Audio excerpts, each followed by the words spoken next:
Hello everyone and welcome back to Shadowman Stories. I can picture some of you already in bed, maybe some of you just getting home from work.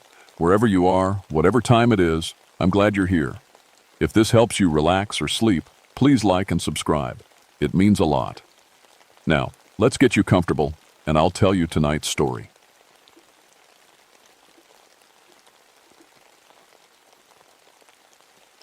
My name is Franklin Redwood, but everyone calls me Frank.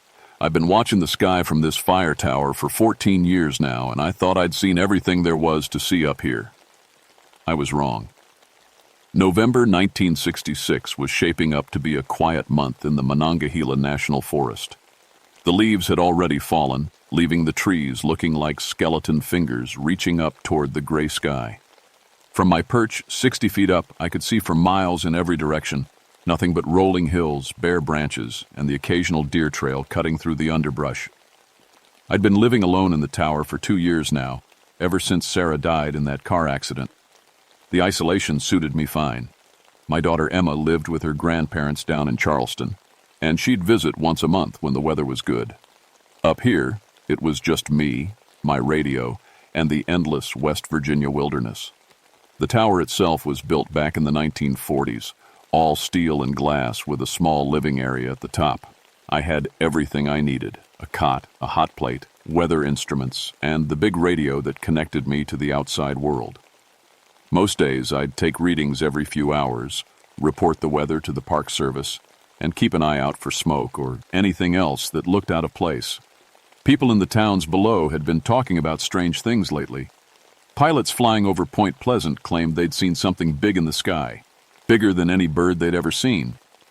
Some folks called it a flying demon, others just said it was their imagination.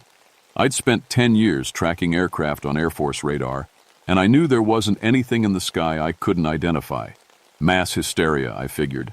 People saw one unusual thing and suddenly everything became a monster. But that Tuesday morning, something felt different.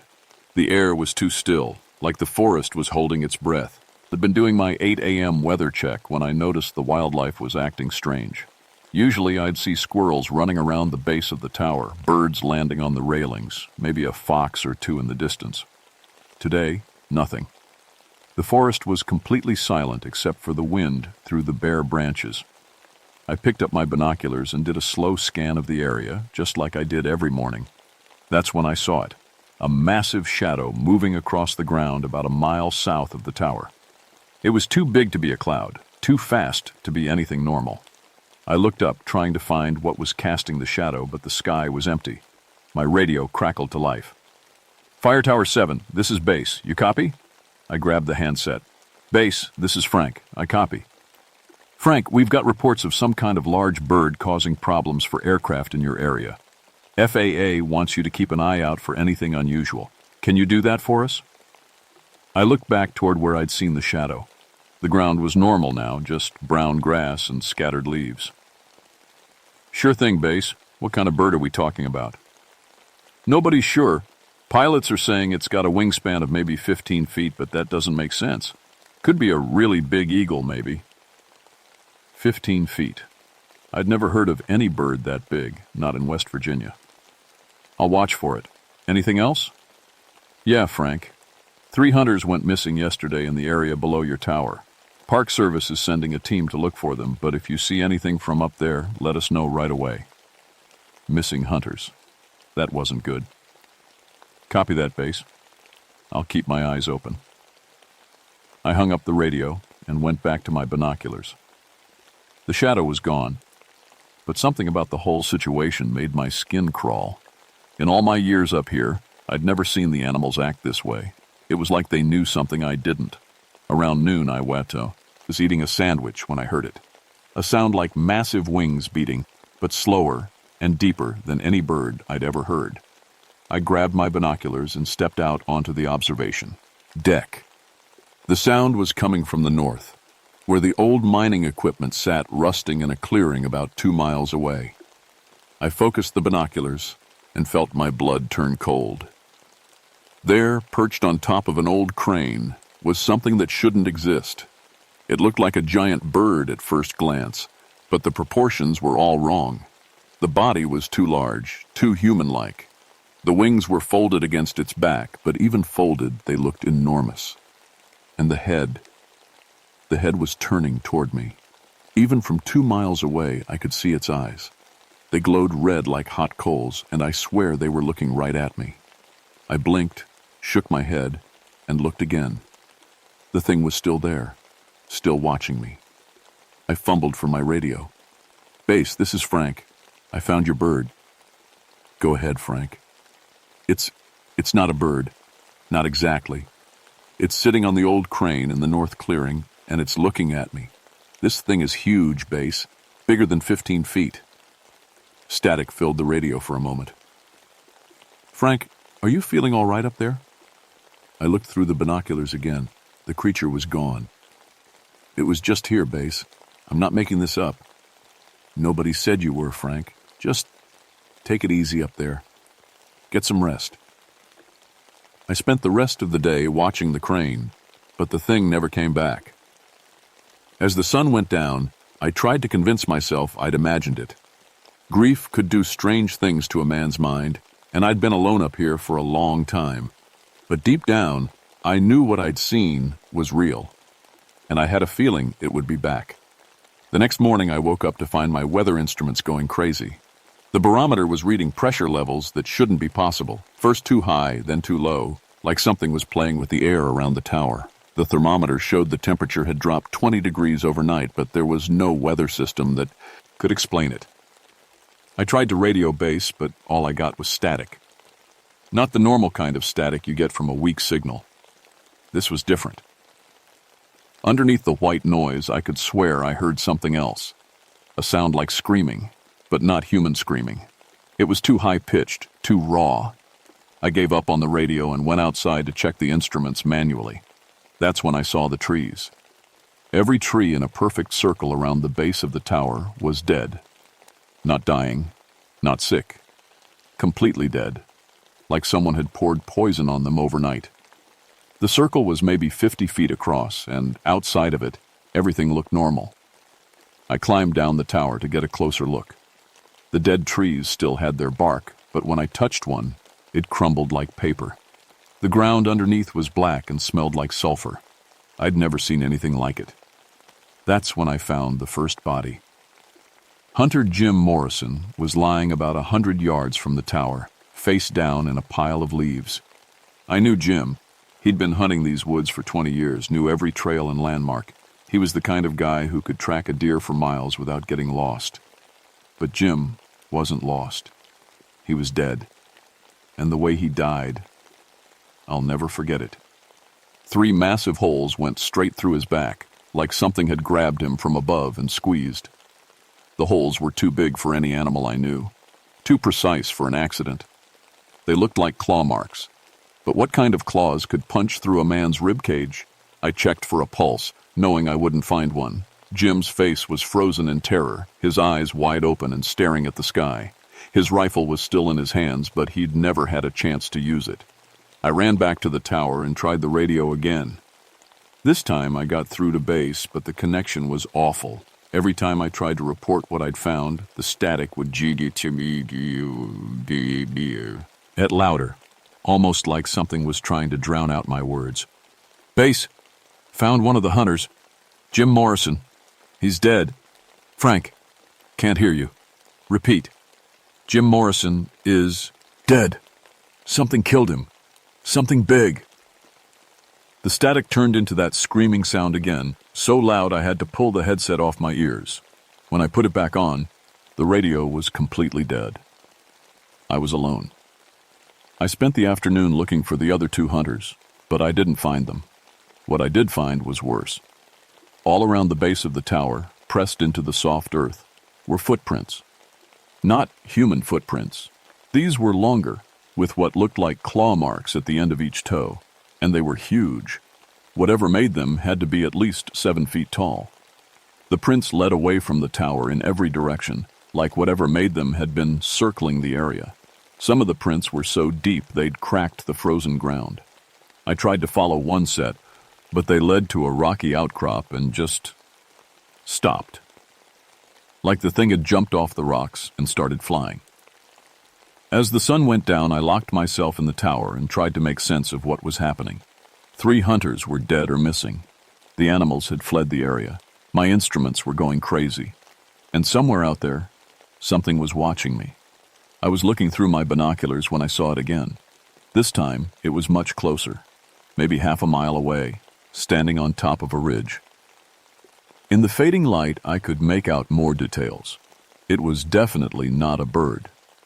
The body was human-shaped, but wrong, too tall and thin. The wings were folded against its back, but I could see they were massive. And those eyes, those red eyes, were looking right at me. I watched it for maybe 10 minutes, neither of us moving. Then, without warning, it spread its wings and took off. The wingspan had to be at least 15 feet, maybe more. It flew straight up into the darkening sky and disappeared. I didn't sleep that night. Every time I closed my eyes, I saw Jim Morrison's face, frozen in terror. Every sound outside made me jump. The wind through the dead trees sounded like whispers. Twice, I thought I heard something landing on the observation deck, but when I looked, nothing was there. Around 3 a.m., I heard the wing beats again, slow, deep, and getting closer. I grabbed my binoculars and looked out the window. The creature was flying in circles around the tower, maybe 100 feet out. Each time it passed a window, those red eyes would turn toward me. I tried to take notes, to document what I was seeing like a professional, but my hands were shaking too much to write clearly. This wasn't mass hysteria or grief-induced hallucinations. This was real. This thing was real, and it was hunting in my forest. On the 5th pass around the tower, it landed on the observation deck. The whole tower shook from the impact. I could hear its claws scraping against the metal as it moved around outside. Then everything went quiet. I held my breath and waited. Minutes passed. Then slowly I looked out the window. It was right there, maybe 3 feet away, looking back at me through the glass. Up close, I could see it clearly for the first time. It was like someone had taken a man and crossed him with a giant moth. The face was almost human, but the eyes were solid red and glowing like fire. Its skin was dark gray, almost black, and covered in fine hair or fur. The wings were folded against its back, but I could see they were covered in the same dark fur. We stared at each other for what felt like hours. Then, without moving its mouth, I heard a voice in my head. "You see me," it said. "You know I'm here." I couldn't move, couldn't speak. The thing tilted its head, studying me like I was an interesting bug. "Soon," the voice continued. "Very soon now." Then it was gone, taking off into the night sky with a sound like thunder. I sat in the dark for the rest of the night, my rifle across my lap, waiting for it to come back. But it didn't. As the sun came up, I finally understood what I was dealing with. This wasn't just some unknown animal.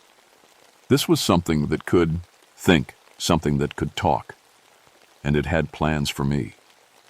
The next few days blurred together in a haze of terror and sleepless nights. The creature, I started thinking of it as the Mothman because of its wings and the way it moved, came back every night. Sometimes it would just circle the tower. Other times it would land on the deck and stare at me through the windows. But it never tried to get inside, and it never spoke to me again. During the day, I'd find signs of its presence. More dead trees, always in perfect circles. Strange scratches on the rocks around the tower. And twice, I found the other 2 hunters. The second body was hanging from a tree branch about a quarter mile from the tower. The man had been lifted up there somehow. No human could have climbed that high, and there were no ropes or equipment around. Like Jim Morrison, he had those 3 massive puncture wounds in his back. The third hunter was different. I found him sitting against a tree, looking almost peaceful. No wounds, no signs of violence. He was just dead. His eyes were open, but they were completely white, like something had burned out his vision from the inside. I stopped trying to use the radio. Every time I turned it on, all I got was that screaming sound. sometimes mixed with what sounded like words in a language I didn't recognize. My emergency flares wouldn't light, no matter how many times I tried. Even my flashlights stopped working properly. They'd flicker and dim whenever the Mothman was near. On the fourth night, things got worse. I was sitting by the window, keeping watch, when I started seeing things that weren't there. Visions, like scenes from a movie playing in my head. I saw a bridge collapse, cars falling into the river below. I saw a plane crash, flames and smoke and people screaming. I saw buildings exploding, chemical plants burning, disasters happening over and over again. At first I thought I was losing my mind, but then I realized the visions were showing me real places. The bridge looked like the Silver Bridge in Point Pleasant. The plane crash was at the airport in Charleston. These weren't random hallucinations. They were specific, detailed, like someone was showing me newsreels of events that hadn't happened yet. The Mothman was in every vision, always watching from a distance. It would perch on buildings or trees, those red eyes glowing in the darkness, and just observe the death and destruction. It never caused the disasters, but it was always there when they happened. I started keeping a journal, writing down everything I saw in the visions.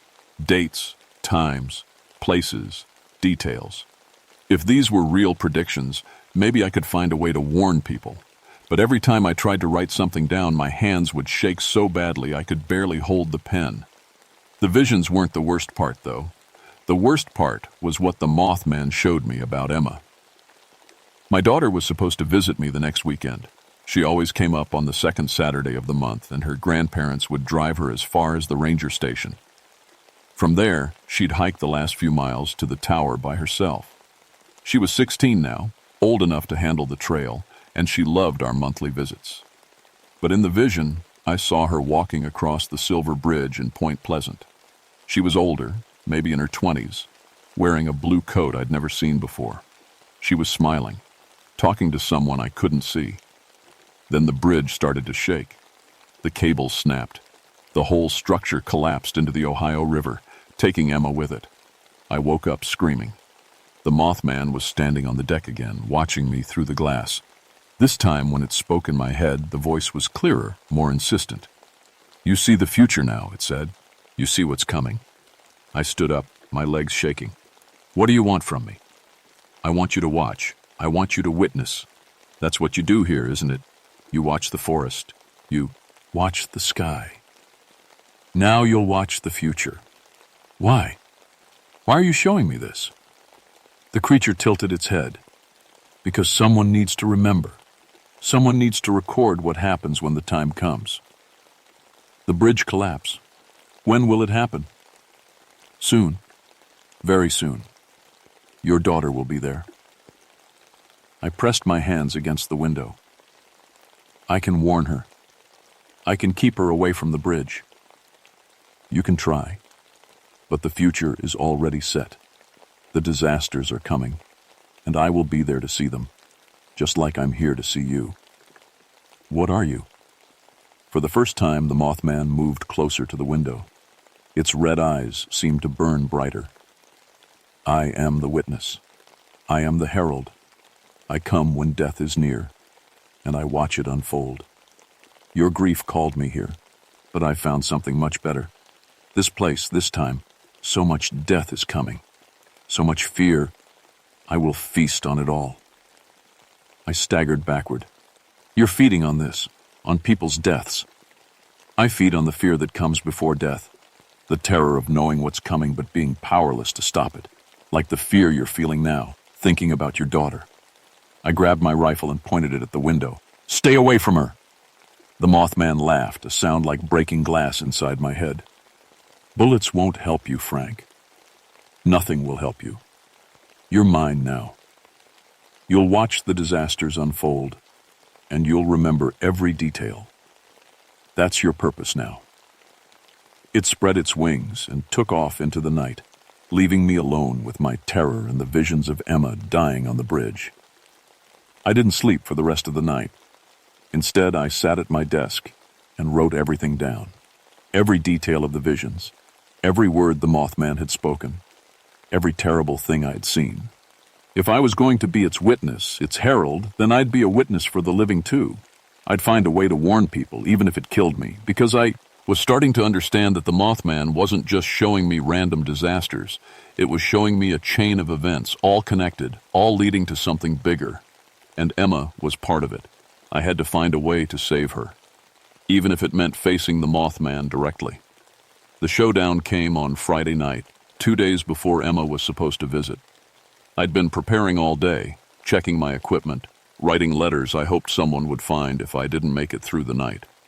I'd also managed to get my emergency radio working for just long enough to send a message to the Park Service, warning them about the Silver Bridge. Whether they believed me or not, I had to try. The Mothman arrived just after sunset, but this time it didn't land on the deck. Instead, it hovered outside the main window, its massive wings keeping it suspended in the air. The red eyes were brighter than I'd ever seen them, and when it spoke, its voice filled my entire head. "You've been busy, Frank, sending messages, trying to warn people. Do you really think that will change anything?" I stood up, my rifle in my hands. "I have to try. Emma doesn't deserve to die because of your hunger. Emma's fate was sealed the moment I arrived here, just like yours was.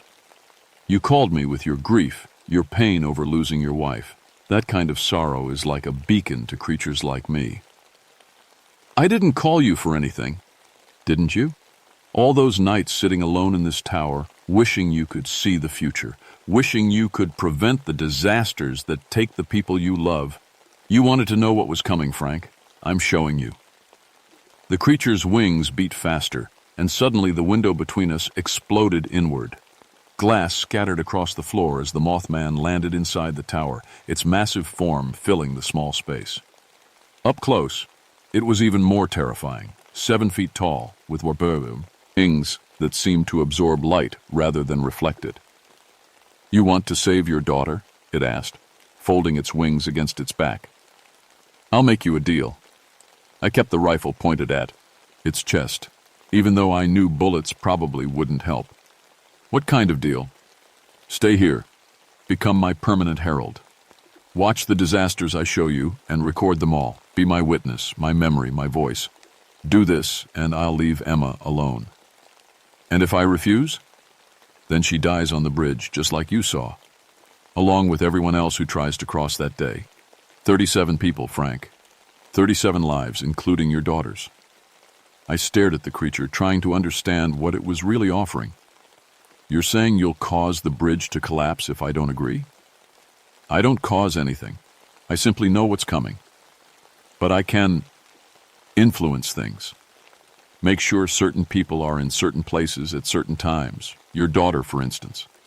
You're threatening her. I'm offering you a choice. Serve me willingly, and she lives. Refuse, and she becomes part of the feast." I thought about Emma, about the life she deserved to live. I thought about my wife, Sarah, about how she'd want me to protect our daughter no matter what the cost. And I thought about the other disasters I'd seen in the visions. The plane crashes, the chemical explosions, all the people who would die if I couldn't find a way to warn them. "If I agree," I said slowly, "will you let me warn people about the other disasters?" The Mothman's eyes seemed to pulse with interest. "You would do that? Even knowing that preventing the disasters means I'll have to find other sources of fear to feed on?" "If it saves lives, yes." "Interesting. Very well. Agree to be my herald, and I'll allow you to send warnings about the disasters you see. Some people will listen, some won't, but you'll have the chance to save those who do." I lowered the rifle. There really wasn't a choice. "I agree." The moment I spoke the words, the Mothman's form began to change. Its wings spread wide, and suddenly it was lifting off the ground, carrying me with it. We rose through the broken window and into the night sky, climbing higher and higher until the tower looked like a toy below us.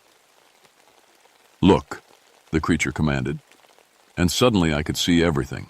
The entire region spread out below us like a map, with tiny lights marking the towns and cities. But overlaid on the landscape were other lights, red ones, marking places where disasters would strike. There were dozens of them, maybe hundreds. "This is what's coming," the Mothman said. This is what you'll witness and record. Every tragedy, every moment of terror, every life lost to fear. You'll remember it all, Frank. You'll carry the weight of it forever. And Emma will live. She'll grow up, get married, have children. She'll never know what her father sacrificed to save her. We descended back to the tower, and the Mothman released me on the observation deck. I collapsed to my knees, my body shaking from the flight and the weight of what I'd agreed to. Your first test comes tomorrow, the creature said. A small plane will crash in the mountains, 3 miles north of here.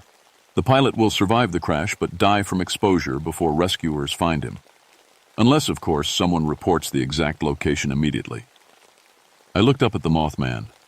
How do I explain knowing where the crash site is? You're a fire tower operator, Frank. You watch the sky. You'll think of something. The creature spread its wings and took off into the night, leaving me alone with my new burden. I spent the rest of the night writing, preparing the report I'd give to the Park Service in the morning. I'd tell them I saw the plane go down, that I'd tracked it with my binoculars until it disappeared behind the ridge. They'd believe me because they had to. I was their eyes in the sky. As the sun came up, I realized that my old life was over. Was no longer just Frank Redwood, fire tower operator. I was the Mothman's herald, bound to witness and record the disasters that were coming. It was a terrible price to pay, but if it saved Emma and gave me the chance to warn others, it was worth it. I just hoped I'd be strong enough to carry the weight of all that death and suffering. The plane crash happened exactly as the Mothman had shown me. At 11:47 a.m., a small Cessna disappeared behind the northern ridge. I immediately radioed the Park Service, giving them the exact coordinates I'd seen in my vision. The rescue team found the pilot within 4 hours, hypothermic, but alive. When they asked me how I'd been able to track the plane so precisely, I told them I'd been watching it through my binoculars when it went down. They believed me because that's what fire tower operators do. We watch the sky.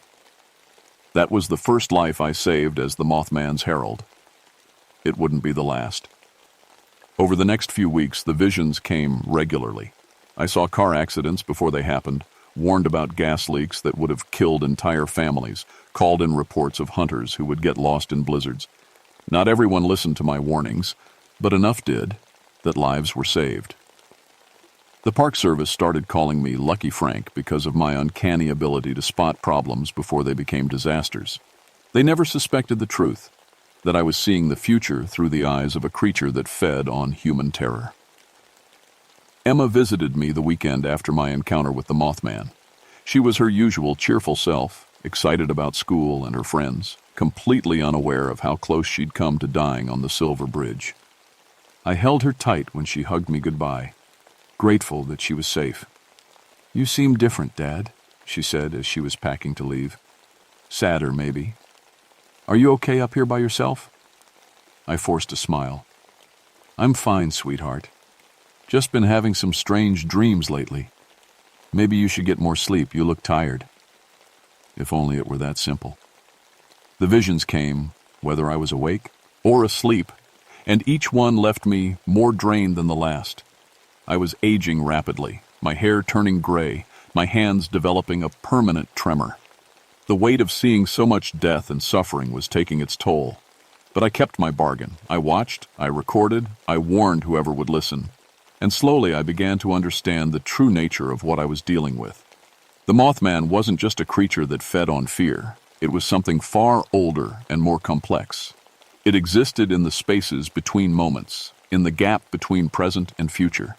It could see the threads of fate that connected all things, the invisible chains of cause and effect that led to disaster. And it needed witnesses. It needed people like me to anchor its visions to reality, to give them weight and meaning. Without its heralds, the Mothman was just another monster in the dark. With us, it became something far more dangerous, a prophet of doom with the power to shape the future.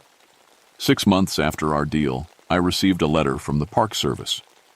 They were transferring me to a desk job in Charleston, citing concerns about my mental health. The official report mentioned possible stress-related hallucinations and inappropriate warnings to the public. But I knew the real reason. I'd saved too many lives, prevented too many disasters. The Mothman was losing its feeding grounds, and it was time for me to move on. I spent my last night in the tower writing this account, trying to capture everything that had happened. I don't know if anyone will believe it, but I had to try. People need to know what's out there, what's watching them from the shadows. The Mothman visited me one final time as I was packing. It perched on the observation deck, its red eyes glowing in the darkness. "You've done well, Frank. Better than most of my heralds. You've saved many lives. And you've found other sources of fear to feed on. Oh yes, there's always more fear in the world, more death, more suffering. You've simply redirected the flow." I shouldered my bag and headed for the stairs. Will I see you again? When the next great disaster approaches, yes. You'll know when it's time. The visions will return stronger than before. And you'll do what you've always done. You'll watch, you'll record, and you'll try to save who you can. I left the tower that night and never looked back. I moved to a small apartment in Charleston, took a job filing reports and answering phones. To the outside world, I was just another burned-out government employee, early retired due to stress. But the visions still came. Less frequently now, but when they did, they were more intense. I saw the Silver Bridge collapse 13 months later, just like the Mothman had shown me. 46 people died when the bridge fell into the Ohio River on December 15, 1967. Emma wasn't among them. She was safely away at college, studying to be a teacher. I tried to warn people about the bridge, but no one listened.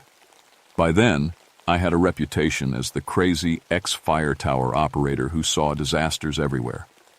The few reports I managed to file were dismissed as paranoid delusions. I still live in Charleston 30 years later. I'm an old man now, gray and bent from carrying the weight of all I've seen. Emma has children of her own, grandchildren who sit on my knee and ask me to tell them stories about the old days. I tell them about the forest, about the wildlife and the changing seasons. I never tell them about the Mothman. But sometimes, on quiet nights when the wind is just right, I can feel those red eyes watching me from the darkness. The creature is still out there, still feeding on fear, still gathering heralds to witness the disasters that shake our world. And when the next great catastrophe approaches, I know I'll be called upon again. The visions will return, and I'll have to choose between my comfortable silence and the terrible responsibility of being the one who sees what's coming, the moth. Man's vigil never ends. It just finds new watchers to share the burden. I pray that when my time comes, I'll be strong enough to carry it one more time.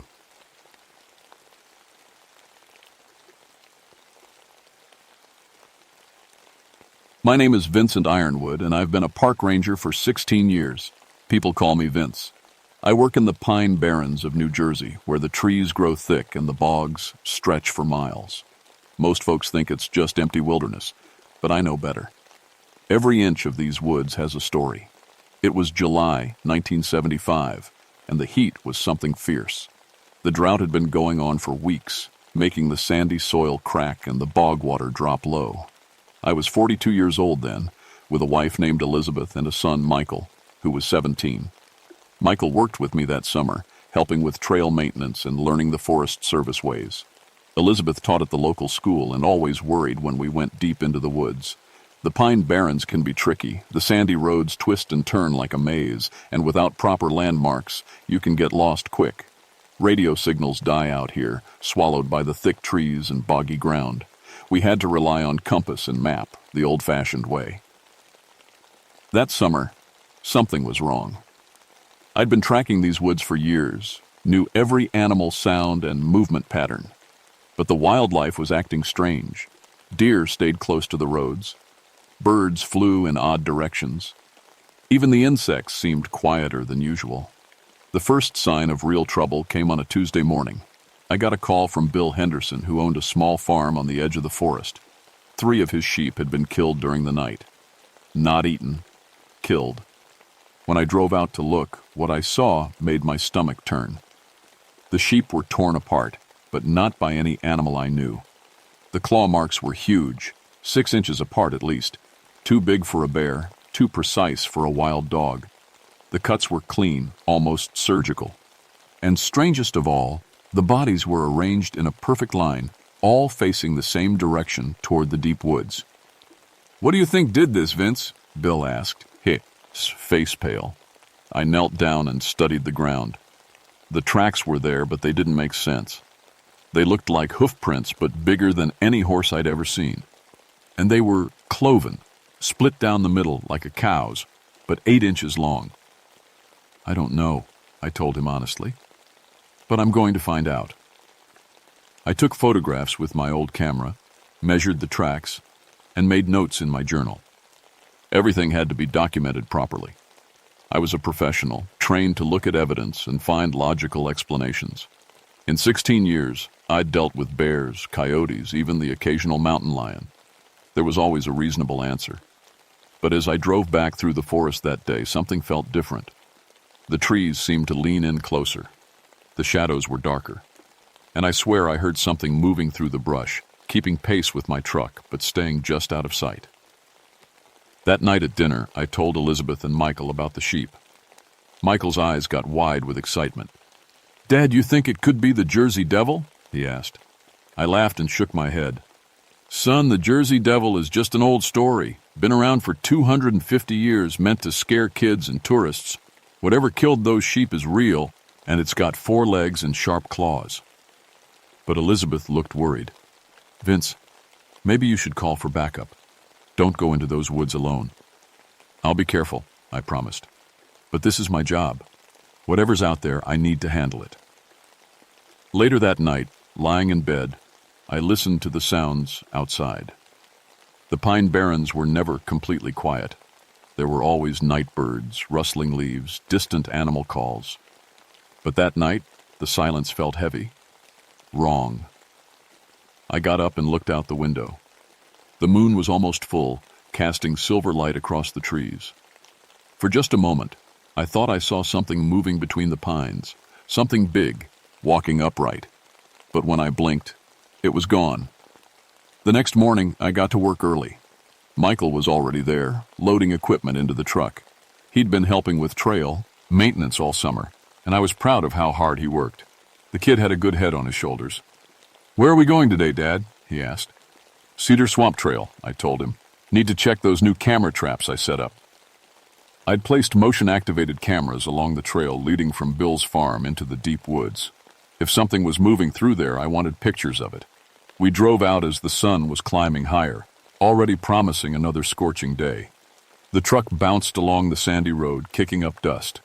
Michael was quiet, which wasn't like him. Usually he'd be talking about baseball or some girl at school. "You okay, son?" I asked. "Dad, last night I had the weirdest dream," he said. "I was walking through the forest, but it wasn't like it is now. The trees were different, smaller, and there were people in old clothes, like from the colonial days. They were running from something." I glanced at him. "Just a dream, Michael. Don't let those Jersey Devil stories get to you." But his words made me uncomfortable. I'd had strange dreams too, though I hadn't told anyone. We reached the first camera trap around 10 a.m. The camera was there, but something was wrong. The lens was cracked and the metal housing was scratched deep. The scratches looked like claw marks. "What could do this?" Michael asked, running his fingers along the gouges. I checked the camera. The film was ruined, completely exposed to light somehow, even though the case had been sealed tight. We moved to the next camera. Same thing. All 4 cameras were destroyed, their film ruined. "This doesn't make sense," I muttered. "These are professional-grade cameras. They're built to handle anything." We were examining the 4th camera when Michael suddenly grabbed my arm. "Dad, listen." I went still. From deep in the woods came a sound I'd never heard before. It started low, like a horse, whinnying, but then rose higher and higher until it became a scream. Not human, not animal, something else entirely. The sound lasted about 10 seconds, then cut off abruptly. In the silence that followed, I noticed something else. The birds had stopped singing. The insects had gone quiet. Even the wind seemed to have died. What was that? Michael whispered. Before I could answer, my radio crackled to life. But instead of the usual static, I heard music. Old-fashioned music, like from the 1700s. Fiddle and flute playing a melody that sounded like a funeral march. I switched off the radio quickly. Equipment malfunction, I said, but my voice sounded shaky even to me. We started walking back toward the truck, but Michael stopped suddenly. Dad, look at this. He was pointing at the ground near a small bog. In the wet sand around the water's edge were tracks. The same tracks I'd seen at Bill's farm, but these were deeper, clearer, and they led right to the water's edge, then disappeared. They go into the bog, Michael said, but they don't come out the other side. He was right. The tracks went straight into the water and vanished, but the bog was only 3 feet deep. I could see the bottom clearly. Maybe the animal swam across, I suggested. But even as I said it, I knew it didn't make sense. We walked around the bog looking for where the tracks might emerge. Nothing. It was like whatever made those prints had simply vanished into the water. As we headed back to the truck, I noticed something else strange. The plants around the bog were dying. Not from drought. We'd had plenty of rain earlier in the summer. They were withering in perfect circles, like something had poisoned the ground. Dad, Michael said suddenly, I don't think we should come back here alone. I looked at my son. He was tall for his age, strong from working outdoors, but right now he looked scared, really scared. You're right, I said. Tomorrow we'll bring backup. But as we drove away, I couldn't shake the feeling that we were being watched. In my rearview mirror, I caught glimpses of movement in the trees, always just at the edge of my vision. And once, I swear I saw something standing upright among the pines, something too tall and too thin to be human. That night, I called the state wildlife office and requested assistance. I told them about the livestock attacks and the strange tracks. They promised to send someone out within the week. But a week might be too long. As I lay in bed that night, listening to the sounds of the forest, I heard that horrible screaming again. Closer this time, much closer. And this time, Elizabeth heard it too. The next morning, Michael didn't show up for work. I drove to the house, but Elizabeth said he'd left early, said he was meeting me at the ranger station. When I got to the station, he wasn't there. I tried his radio. Nothing but static. A cold fear settled in my stomach. Michael knew the woods, but he also knew the rules. Never go into the deep forest alone. Always tell someone where you're going. Always keep your radio on. I grabbed my emergency gear and headed out in the truck. His last assignment was to check the trail markers on the Cedar Swamp Trail, the same area where we'd found the ruined cameras. The drive felt like it took forever. The morning sun was already beating down and the air was thick with humidity. But as I got deeper into the woods, the temperature seemed to drop. The shadows felt colder, darker. I found Michael's truck parked at the trailhead. His radio was inside, turned off. His lunch was still in the cooler, but no sign of Michael. I started following the trail, calling his name. The sound echoed strangely in the thick air, like it was being swallowed by the trees. I checked every marker, every side path. Nothing. It was when I reached the bog where we'd found the tracks that I saw his equipment. His tool belt was lying at the water's edge, but there was no sign of a strut. Glee. The tools were arranged neatly, almost like someone had placed them there on purpose. I knelt down and examined the ground. The same huge hoof prints were everywhere, but now there were other marks too. Drag marks, like something had been pulled toward the water. "Michael!" I shouted, my voice breaking with panic. The echo came back distorted, wrong, and underneath it I heard something else. A low sound, like breathing. Like something huge was breathing just out of sight. I stood up slowly, my hand moving to the pistol on my belt. The forest around me was completely silent. No birds, no insects, no wind. Just that slow, heavy breathing. Then I saw it. At the far edge of the bog, standing among the dead trees, was something that shouldn't exist. It was tall, 8 feet at least, with the head of a horse but wrong, too intelligent, too knowing. Its eyes glowed red in the shadows. Massive wings were folded against its back, and its body was muscled like a man's, but covered in coarse hair, the Jersey Devil. We stared at each other across the water. It tilted its head, studying me like I was some kind of puzzle. Then it opened its mouth and screamed. The sound was like nothing I'd ever heard. It started as a horse's whinny, but became something else, something that made my bones ache and my vision blur. The plants around the bog withered instantly, turning black and crumbling to dust. I stumbled backward, my hands over my ears. When I looked up again, the creature was gone. But the silence that followed was worse than the scream. In that silence, I heard something that made my blood freeze. A voice calling my name. Michael's voice, but distant, echoing from somewhere impossible. "Dad, help me." I ran toward the sound, crashing through the underbrush. "Michael, where are you?" The voice came again, fainter now. "Dad, it's so cold." I followed the sound, deep, or into the woods, past areas I'd never explored before. The trees grew thicker, the shadows deeper. The air smelled wrong, sweet and rotten at the same time. I found myself in a clearing I'd never seen before, though I'd been working these woods for 16 years. In the center was a pond, perfectly circular, with water so dark it looked like oil. Around the edge were old stones, arranged in a pattern that hurt to look at. "Michael?" I called softly. The water rippled, and I saw him. Michael was there, under the surface, his eyes open but not seeing. He was floating about 6 feet down, not moving, not breathing, but somehow still alive. I started toward the water, but something held me back. A voice in my head, not my own, speaking words I didn't want to understand. "He is changing. Soon he will be ready. Soon he will be like us."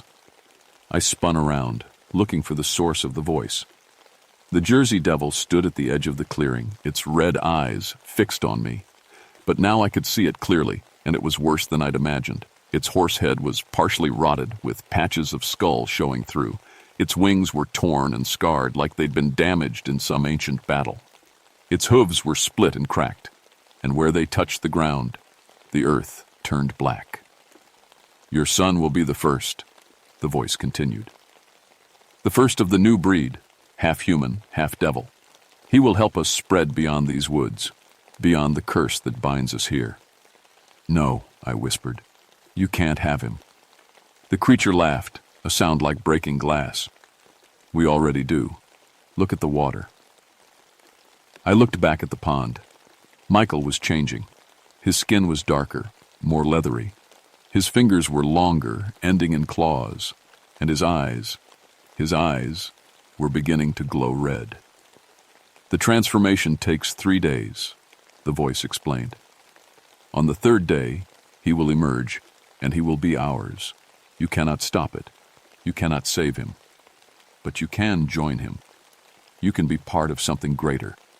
"Never," I said, drawing my gun. The creature spread its wings, and suddenly I understood how trapped I was. The woods around the clearing were filled with shadows, and every shadow had eyes, red, glowing eyes. "We have been waiting so long," the voice said. "Waiting for the right bloodline, the right combination of strength and intelligence. Your son is perfect, and when he is ready, he will help us find others." I fired 3 shots at the creature. The bullets passed right through it, as if it were made of smoke. The Jersey Devil didn't even flinch. "Iron," it said simply. "Only iron can hurt us. And you have none." But I remembered something. In my emergency pack, I had a small iron cross. It had belonged to my grandmother, who'd given it to me when I started working in the Pine Barrens. "The old woods have old powers," she'd said. "This will protect you." I'd always thought it was just superstition. Now I pulled it out with shaking hands. The moment the cross appeared, the Jersey Devil recoiled. Its scream of pain echoed through the clearing, and the shadows with red eyes began to fade. "You delay the inevitable," the voice hissed, "but you cannot stop it. The boy is already ours. The creature vanished, taking its chorus of shadows with it. But Michael was still in the pond, still changing, still trapped. I had to find a way to save him. I had to find a way to break whatever curse had taken hold of my son. But as I stood there in that impossible clearing, watching my boy float motionless in the black water, I wondered if I was already too late. I ran back to the truck, my mind racing. Iron. The creature had said only iron could hurt it. I needed more than just my grandmother's cross. I needed weapons, real weapons. But first, I had to get help. I drove to the nearest town, pushing the truck as fast as I dared on the sandy roads. At the sheriff's office, I tried to explain what I'd seen. Sheriff Martinez listened patiently, but I could see the doubt in his eyes. "Vince, you've been under a lot of stress," he said. "Maybe you should go home, get some rest. We'll organize a proper search party for Michael." "You don't understand," I said. "It's not a normal animal. It's the Jersey Devil. It's real, and it has my son." The sheriff exchanged a look with his deputy. "Vince, why don't you sit down? Let me call Elizabeth." I realized they thought I was having a breakdown, and maybe I was, but I also knew what I'd seen. I knew Michael was in danger, and I was running out of time. I left the sheriff's office and drove to the old church on the edge of town. If iron was what I needed, I might find it there. The church was from colonial times, built when the Pine Barrens were first settled. The pastor, Father McKenna, was a friend of mine. "Vincent," he said when I burst through the door, "what's wrong? You look terrible." I told him everything. Unlike the sheriff, Father McKenna didn't doubt me. He just nodded grimly. "The Jersey Devil," he said. "We've had reports before, you know. Not often, but every few decades someone claims to see it. The stories always involve young men disappearing. You believe me?" "I believe in evil, Vincent, and I believe that evil takes many forms." He led me to a storage room behind the altar. "Your grandmother was right about iron. In the old days, people knew how to fight such creatures." He pulled out a wooden box filled with old items. Iron nails, an iron knife, even an iron chain. These belonged to the original settlers. They came prepared for what they might find in the wilderness. I took the iron weapons, feeling their weight. "Father, if I don't come back—" "You'll come back," he said firmly, "and you'll bring your son home. But Vincent, remember this. The devil preys on fear and doubt. You must have faith, not just in God, but in your own strength." I drove back to the woods as the sun was setting. The forest felt different at night, more alive, more dangerous, but I knew where I was going now. I had to return to that clearing, to that impossible pond. But when I reached the spot where I'd found the clearing, it wasn't there. The trees were different. The paths had changed. It was like the forest had rearranged itself while I was gone. I spent hours searching, my flashlight cutting through the darkness. The iron weapons felt heavy in my pack, but they also gave me courage. I wasn't helpless anymore. Finally, I heard it again. That horrible screaming. But this time, I followed the sound instead of running from it. It led me deeper into the woods than I'd ever been, to a part of the Pine Barrens that shouldn't exist. The trees here were ancient, twisted into shapes that hurt to look at. The ground was soft and spongy, like walking on a grave. And in the center of it all was the clearing, the pond, and my son. Michael was no longer underwater. He was standing at the edge of the pond, but he was different. His skin was gray and leathery. His fingers ended in claws, and his eyes glowed red in the darkness. "Dad," he said, and his voice was wrong, deeper and rougher than it should be. "I've been waiting for you." The Jersey Devil emerged from the shadows behind him, its wings spread wide. But it wasn't alone. There were others, shapes in the darkness, creatures that might once have been human, but were human no longer. "Welcome," the voice said in my head. "You have brought us iron, but it will not save you. Your son belongs to us now. Soon you will too." "Michael," I said, pulling out the iron cross, "fight it. You're stronger than this thing." Michael looked at the cross, and for a moment his eyes cleared. Dad, I can't control it. It's inside me, changing me. He is ours, the voice insisted. The transformation is complete. He will help us spread beyond these woods, beyond the curse that has bound us here for so long. What curse? I demanded. The Jersey Devil's form shimmered, and suddenly I could see the truth. It wasn't just a monster. It was a prison. Something had been trapped here, bound to the Pine Barrens by forces I didn't understand. And now, it was using Michael to break free. The Leeds family, the voice explained. They cursed us here 250 years ago, trapped us in these woods. But their bloodline is gone, their power faded. Your son will be our key to freedom. I understood now. The Jersey Devil wasn't just trying to create monsters. It was trying to escape. And once it was free, it would spread across the world, turning others into creatures like itself. I won't let you, I said, raising the iron knife. The creature laughed. You cannot kill us. We are already dead. But you can join us. You can be with your son forever. Dad, Michael said, his voice becoming more human. The cross. Give me the cross. I looked at my son, seeing him struggle against the thing inside him. His eyes flickered between red and blue, between monster and human. He was fighting it, fighting to stay himself. I threw him the cross. The moment it touched his hands, he screamed. But it was a human scream, full of pain and determination. The red glow faded from his eyes, and his skin began to return to normal. The Jersey Devil shrieked in rage and lunged at me. I met it with the iron knife, and this time the blade cut deep. Black blood sprayed across the clearing, and the creature staggered back. But it wasn't enough. The other shapes in the darkness were closing in, and I was only one man with a handful of iron weapons. That's when Michael acted. Still holding the cross, he plunged it into the center of the pond. The water began to boil, and a sound like breaking chains echoed through the forest. No! The voice screamed. You do not understand. We are bound to this place. If you break the binding, we will be free to roam the world. Then we'll have to make sure you don't, I said, and drove the iron knife into the creature's heart. The Jersey Devil's scream shattered the night. Its body began to dissolve, but instead of disappearing, it seemed to be pulled into the sands. A pond. The other creatures in the shadows were being dragged along with it, sucked into the boiling water. Michael grabbed my hand as the ground began to shake. Dad, we need to run! We ran through the collapsing forest, trees falling behind us as the very earth seemed to cave in.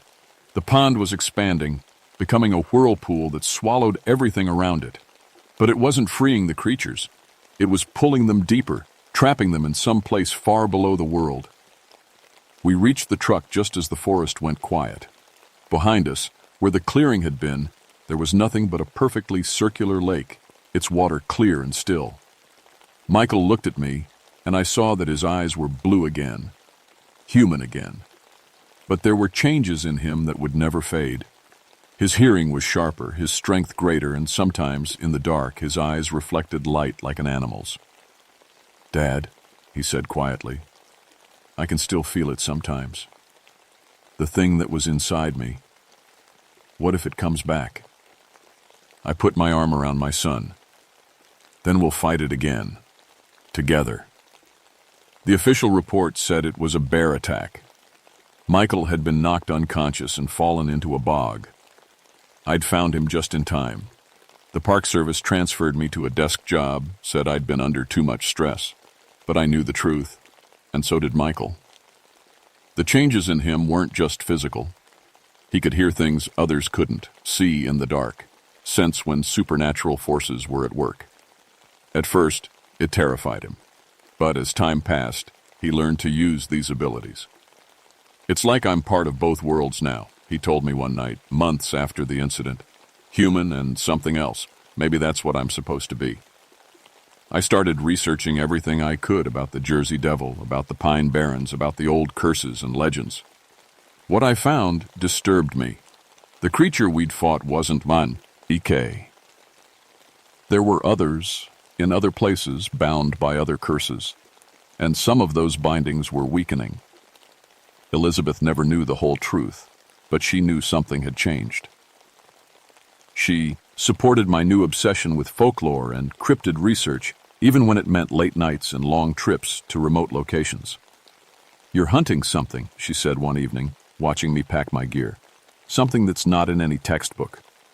"I'm trying to keep it from hunting other people," I replied. Michael graduated high school early and decided not to go to college. Instead, he joined me in what we started calling the work. We traveled across the country, investigating reports of supernatural activity, helping people who encountered things they couldn't explain.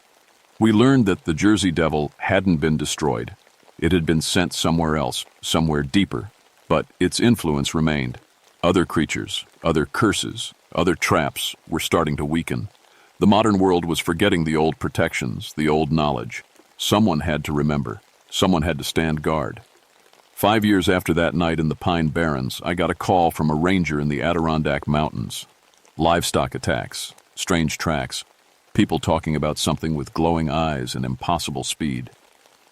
"Sounds like you could use some help," I told him. Michael was already loading the truck with iron weapons and other tools we'd collected. He'd grown into a man, but he still had that otherworldly quality about him. Sometimes I caught him staring into the distance, listening to sounds only he could hear. "Dad," he said as we drove north, "do you ever regret it? Saving me, I mean. I'm not fully human anymore." I looked at my son, my partner, my fellow guardian against the darkness. "Michael, you're more human than most people I know. You just happen to be something else, too. Something the world needs." He nodded and turned back to the road, but I caught his smile in the reflection of the window. Behind us, the Pine Barrens receded into the distance. But I knew we'd be back someday. The Jersey Devil was contained, not destroyed, and containers, no matter how strong, sometimes crack. Until then, we had work to do. Other creatures to find, other people to save, other secrets to uncover. The world was full of shadows, and most people preferred to ignore them. But we'd seen what lived in those shadows, and we'd never forget.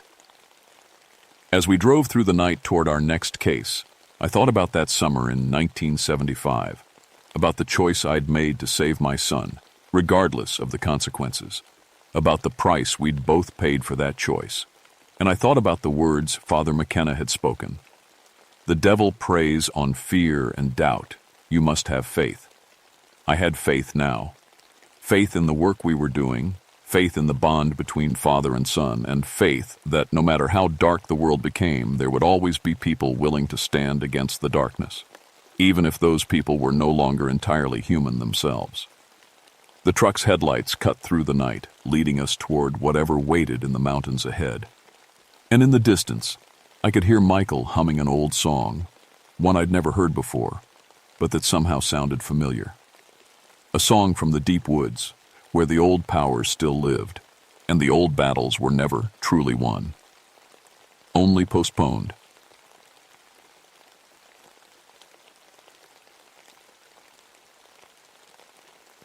My name is Bob Ashford, and I've been a park ranger for 19 years. I've seen a lot of strange things in the woods, but nothing like what happened that October in 1989.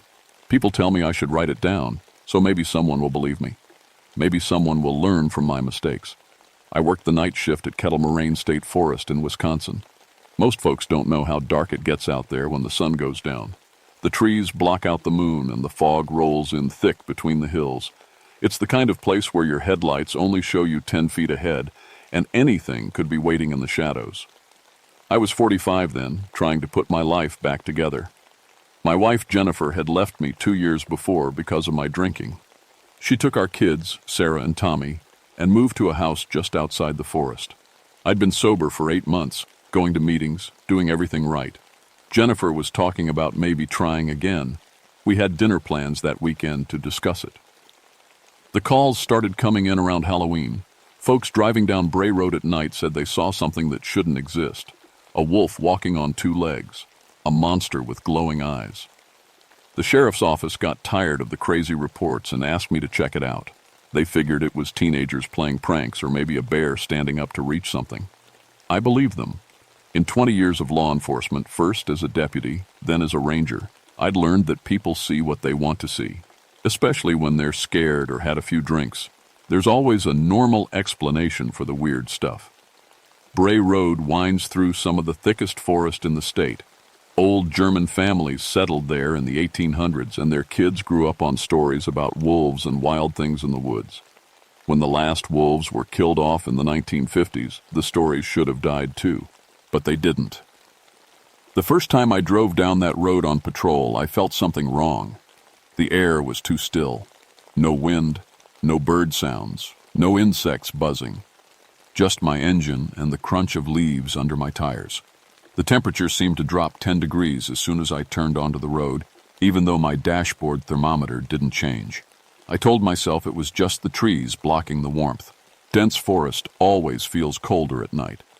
But when I rolled down my window to listen for anything unusual, I caught a smell that made my skin crawl.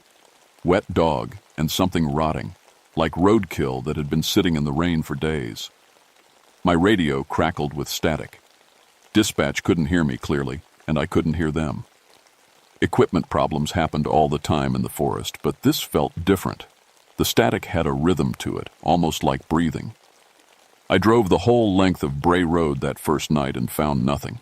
No broken trees, no strange tracks, no signs of any large animal. Just that smell hanging in the air and the feeling that something was watching me from the trees. When I got home, I called Jennifer.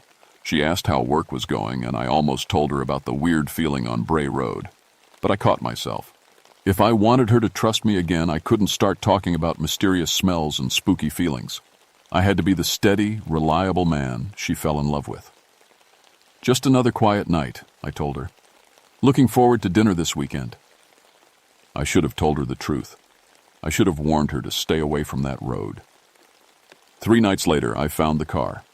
It was a blue Honda Civic, sitting sideways across Bray Road like someone had picked it up and dropped it there. The driver's door hung open, and the headlights were still on, cutting through the fog. My first thought was drunk driver, maybe hit a deer and panicked. Then I it closer, and saw the windshield. It was shattered, but not from the inside like you'd expect in a crash. The glass was sprayed all over the hood and the road, like something had punched through from outside. Something with claws. I called it in, but my radio only gave me static. I tried my backup radio, same thing. So I got out to check the car myself, following procedure. Look for the driver first, then secure the scene. The front seats were covered in blood. Not just a little blood from broken glass, but pools of it soaking into the fabric. The steering wheel was bent, and there were deep scratches in the metal like someone had dragged their fingernails across it. Except, fingernails don't cut through steel. I found the driver's wallet on the floor. David Chen, 23 years old, address in Milwaukee. His license photo showed a young man with a big smile. There was $40 in cash and a picture of a pretty girl with a phone number written on the back. No sign of David anywhere. I started looking for tracks around the car. The ground was soft from recent rain, perfect for footprints. I found David's shoe prints leading from the driver's door toward the forest. Size 9 sneakers, walking normal at first, then longer steps like he was running. Then I found the other tracks. They were huge, bigger than any dog I'd ever seen, bigger than a wolf. But they had 5 toes instead of 4, and they were deep in the mud like whatever made them weighed 300 pounds. The stride was all wrong too. These weren't the tracks of something running on 4 legs. This thing had been walking upright. I followed the tracks to the edge of the forest. David's footprints disappeared into the underbrush, but the big tracks kept going, deeper into the woods. Every few steps I found scratches on tree trunks about 7 feet off the ground, like something was marking its path. The smell was stronger here, that wet dog and rot smell, but with something else underneath it, something wild and angry. I should have waited for backup, but my radio still wasn't working, and David might be hurt somewhere in the woods. I had my flashlight and my gun, and I knew these trails better than anyone. I could track him down and get him to safety. The tracks led me about a quarter-mile into the forest, following an old deer path. My flashlight beam kept finding more scratches on trees, always at the same height. Whatever was making them was taller than me, and it wanted me to know where it had been. I found David's sneaker first, then his jacket, torn to pieces and scattered across the path. Then more blood, so much blood that it turned the fallen leaves black. I was looking at the blood when I heard the sound. It started low, like a dog growling, but it got deeper and louder until it felt like it was coming from inside my chest. The trees seemed to shake with it, and my flashlight flickered. I spun around trying to find where it was coming from, but it seemed to be everywhere at once. Then I saw the eyes. They were yellow and huge, about 7 feet off the ground, watching me from behind a thick oak tree. They reflected my flashlight beam like a cat's eyes, but they had intelligence in them. Not animal intelligence, human intelligence. I drew my gun without thinking about it. 20 years of training took over. "Police, come out where I can see you." The growling stopped. The eyes disappeared. For a moment, the forest was completely silent. Then something roared. It was the loudest sound I'd ever heard, like a bear and a wolf and a man screaming all at once. Birds exploded out of the trees and small animals went crashing through the underbrush. The sound went on for 10 seconds, echoing through the forest, before it finally died away. I stood there shaking, my gun pointed at nothing, listening to my heart pound in my ears. Whatever made that sound was big enough to kill me without trying. And it was somewhere in the darkness, watching GME. I backed away slowly, keeping my gun up, not turning around until I reached the car. My hands were shaking so bad I could barely hold my flashlight. I tried the radio again, but all I got was static that sounded almost like laughing. The drive back to the station took forever. I kept checking my mirrors, expecting to see those yellow eyes following me, but the road stayed empty. I wrote up my report, but I didn't mention the tracks or the eyes or the roar. I just said I found an abandoned vehicle with signs of animal attack, driver missing, backup needed for search and rescue. Let the day shift, figure out what happened to David Chen. I didn't sleep that day. Every time I closed my eyes, I saw those yellow eyes watching me. And I kept thinking about Jennifer and the kids, living just 5 miles from Bray Road. The search team found David Chen's body the next afternoon. They said a bear got him, even though there hadn't been a bear attack in Wisconsin in over 30 years. The medical examiner agreed. Case closed. But I knew better. I'd seen those tracks, and I'd looked into those eyes. Whatever killed David Chen wasn't any bear. The attacks started happening every few nights after that, always on Bray Road, always at night. A farmer found 3 of his cows dead in the pasture, torn apart like they'd been hit by a truck. A family driving home from dinner found their car surrounded by something that dented the roof and left scratches in the paint. They locked the doors and honked the horn until whatever it was went away. Every time, I was the first one called. Every time, I found the same massive tracks and claw marks. Every time, my radio stopped working when I got close to the scene. The sheriff's department started getting nervous. They moved me to day shift, said I looked tired and needed a break from the weird calls. But the attacks kept happening at night, and the new night ranger, a young guy named Pete, wasn't experienced enough to handle them. I started patrolling Bray Road on my own time, driving my personal truck after my official shift end. And I told myself I was protecting the community, but really I was trying to understand what I'd seen. I bought a better flashlight, a camera, and a tape recorder. If I saw those eyes again, I'd have proof. Jennifer noticed I was acting strange. We'd had our dinner, and it went well. She was talking about me moving back home, maybe after Christmas. But I was distracted, thinking about patrol schedules and ammunition, and whether my .38 would even slow down something that big. "You're drinking again," she said one night when I called her. "I'm not," I said, but my voice sounded wrong even to me. "I'm just tired." "You sound like you did before, when you were lying to me about everything." I wanted to tell her the truth. I wanted to say that something was hunting people in the forest, and I was the only one who could stop it. But how do you explain yellow eyes and impossible tracks to someone who's already lost faith in you? "I'm fine," I said. "Just working extra hours." She hung up on me. 3 nights later, the Hendersons disappeared. They were driving home from a wedding in Lake Geneva, taking the back roads because traffic was lighter. Their car was found on Bray Road around midnight, driver's door ripped completely off its hinges. There was blood everywhere, and the roof looked like something had tried to peel it open like a can. Mark Henderson, his wife Linda, and their 2 kids, ages 8 and 10, gone without a trace. I was first on the scene again, even though I wasn't supposed to be working. I'd been parked at the end of Bray Road, watching, when I heard their car horn blaring. By the time I got there, the horn had stopped, and the forest was silent. The tracks were everywhere this time. Not just one set, but 3 or 4, all around the car. They'd worked together, surrounded the family, and taken them into the woods. The scratches on the trees were deeper. Like whatever made them was angry or excited. I followed the trail as far as I could, but it split up after a few hundred yards. The things were smart enough to separate, make it harder to track them. I found pieces of clothing, a child's shoe, more blood than I wanted to think about. When backup finally arrived, I was sitting in my truck, staring at the Hendersons' car. The sheriff himself showed up, along with state police and a detective from Milwaukee. They asked me what I saw, and I told them the truth. Animal attack, multiple animals, family taken into the forest. They didn't ask about the tracks. They didn't want to hear about the claw marks. They just wanted to close the case and move on. Bears, the sheriff said. Probably a mother with cubs, defending territory. I stopped arguing. What was the point? They'd already decided what they wanted to believe.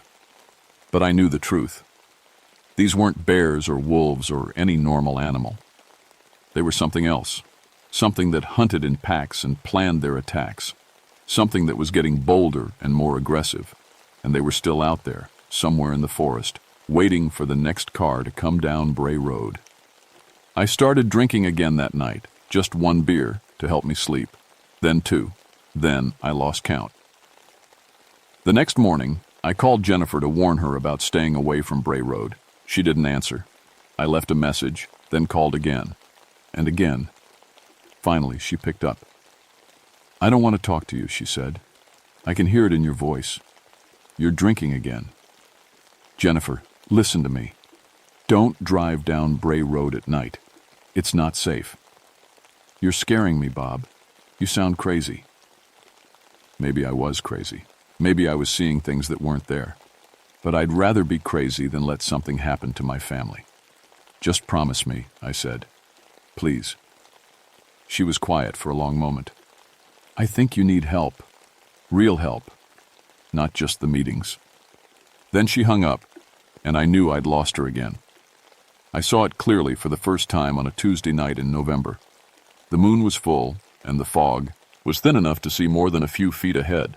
I was parked at the south end of Bray Road, engine off, windows down, listening to the forest. Around midnight, I heard something big moving through the trees. Not running, just walking, like it wasn't worried about making noise. Branches snapping, leaves rustling, getting closer to the road. Then it stepped out of the forest. It was 7 feet tall, maybe more. Built like a man, but covered in dark fur that seemed to absorb the moonlight. Its legs were too long, its arms too thick, its hands ending in claws that looked like they could tear through steel. But it was the face that made my blood freeze. It had the head of a wolf, but the eyes were human. Intelligent, calculating, aware. It looked at my truck like it was deciding whether I was a threat or just another victim. I sat perfectly still, barely breathing, hoping it would move on. But it walked toward me, crossing the road in 3 long steps. Up close, I could see the muscles moving under its fur, the way its claws clicked against the asphalt. It was real, solid, powerful enough to crush my truck if it wanted to. It stopped next to my driver's side window and looked down at me. We stared at each other for what felt like hours. Its breath fogged the glass, and I could smell that wet dog and rot smell even stronger now. Then it did something I'll never forget. It nodded at me. Just once, like it was acknowledging me. Like it knew who I was and what I was doing there. Then it turned and walked back into the forest, disappearing into the shadows like it had never been there at all. I sat in my truck for another hour, shaking, trying to process what I'd seen. It wasn't just an animal killing for food or territory. It was something else, something that understood the concept of recognition and respect. The next night, I saw 3 of them. They were hunting together, moving through the forest parallel to the road, staying just inside the tree line. I followed them in my truck, keeping my distance, trying to understand their pattern. They were heading toward the Henderson house. Linda Henderson's sister was staying there, taking care of the property while the police investigation continued. She was alone, and she had no idea what was coming for her. I tried my radio, but it was dead. I tried my cell phone, but there was no signal. I had to get there first, warn her, get her out of the house. I floored the accelerator, racing down the winding road, my headlights cutting through the fog. The creatures were faster than I expected, keeping pace with my truck even through the thick forest. Every now and then I caught a glimpse of yellow eyes reflecting my headlights. I reached the Henderson house first, but just barely. I could hear them crashing through the trees behind me as I ran up to the front door. "Mrs. Patterson!" I pounded on the door. "Police! You need to get out now!" She opened the door, a small woman in her 50s wearing a bathrobe. "Officer Ashford, what's wrong?"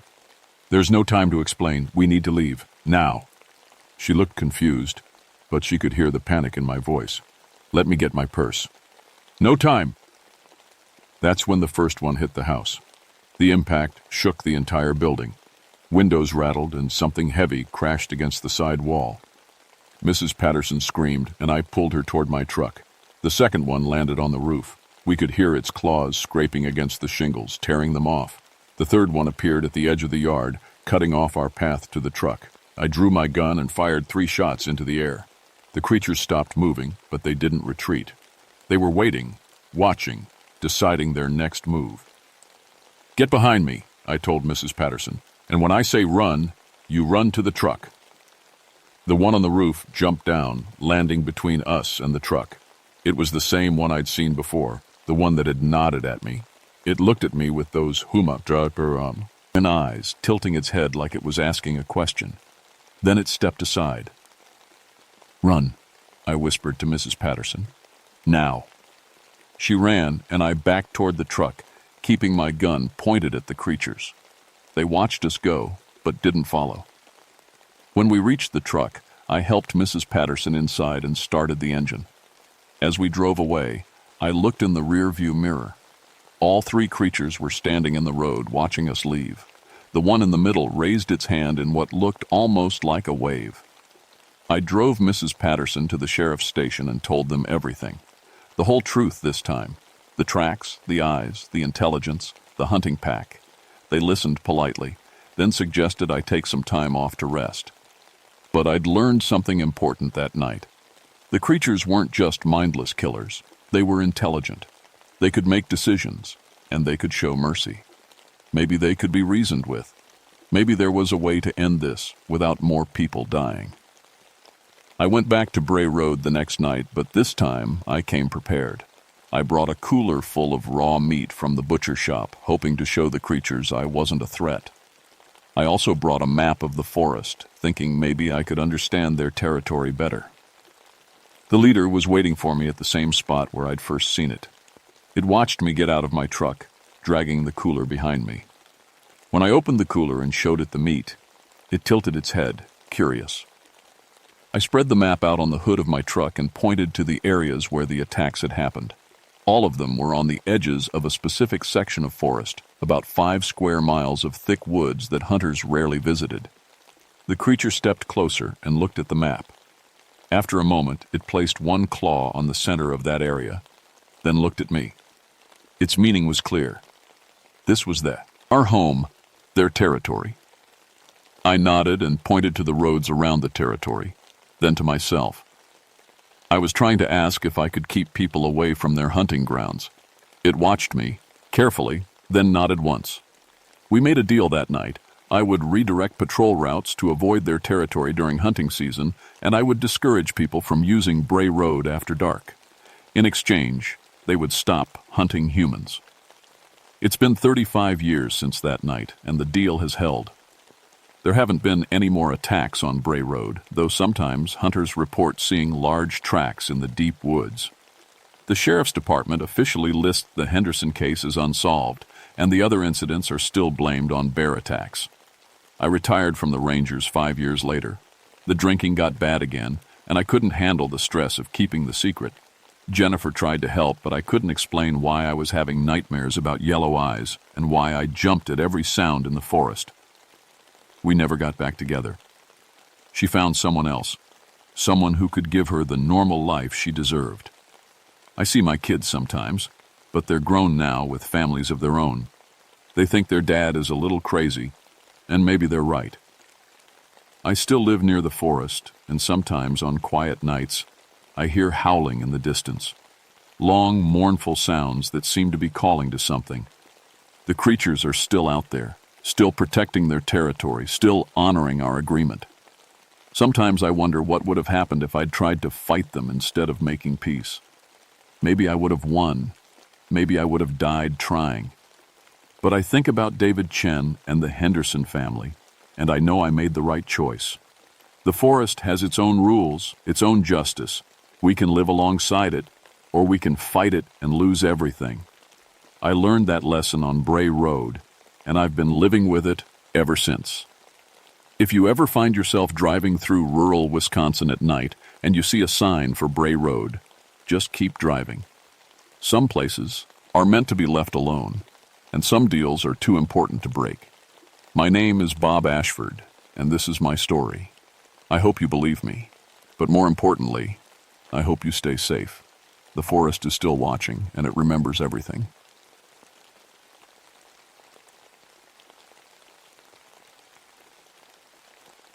My name is Miguel Sandoval, but everyone calls me Mike.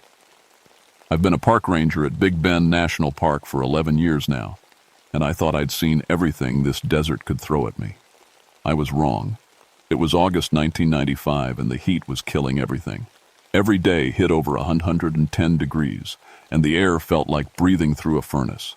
I'd been patrolling the Rio Grande border for most of those 11 years, rescuing hikers who didn't respect the desert and working with Border Patrol when things got complicated. My specialty was desert rescue, but lately I'd been doing more border security work than I liked. My wife Maria was 6 months pregnant with our second child. Our daughter Isabella was just learning to walk, and Maria's mother, Elena, had come to stay with us to help. Elena was old-school Mexican, full of stories about spirits and creatures that lived in the desert. She'd arrived from Guadalajara with her rosary beads and her warnings about things that hunt in the darkness.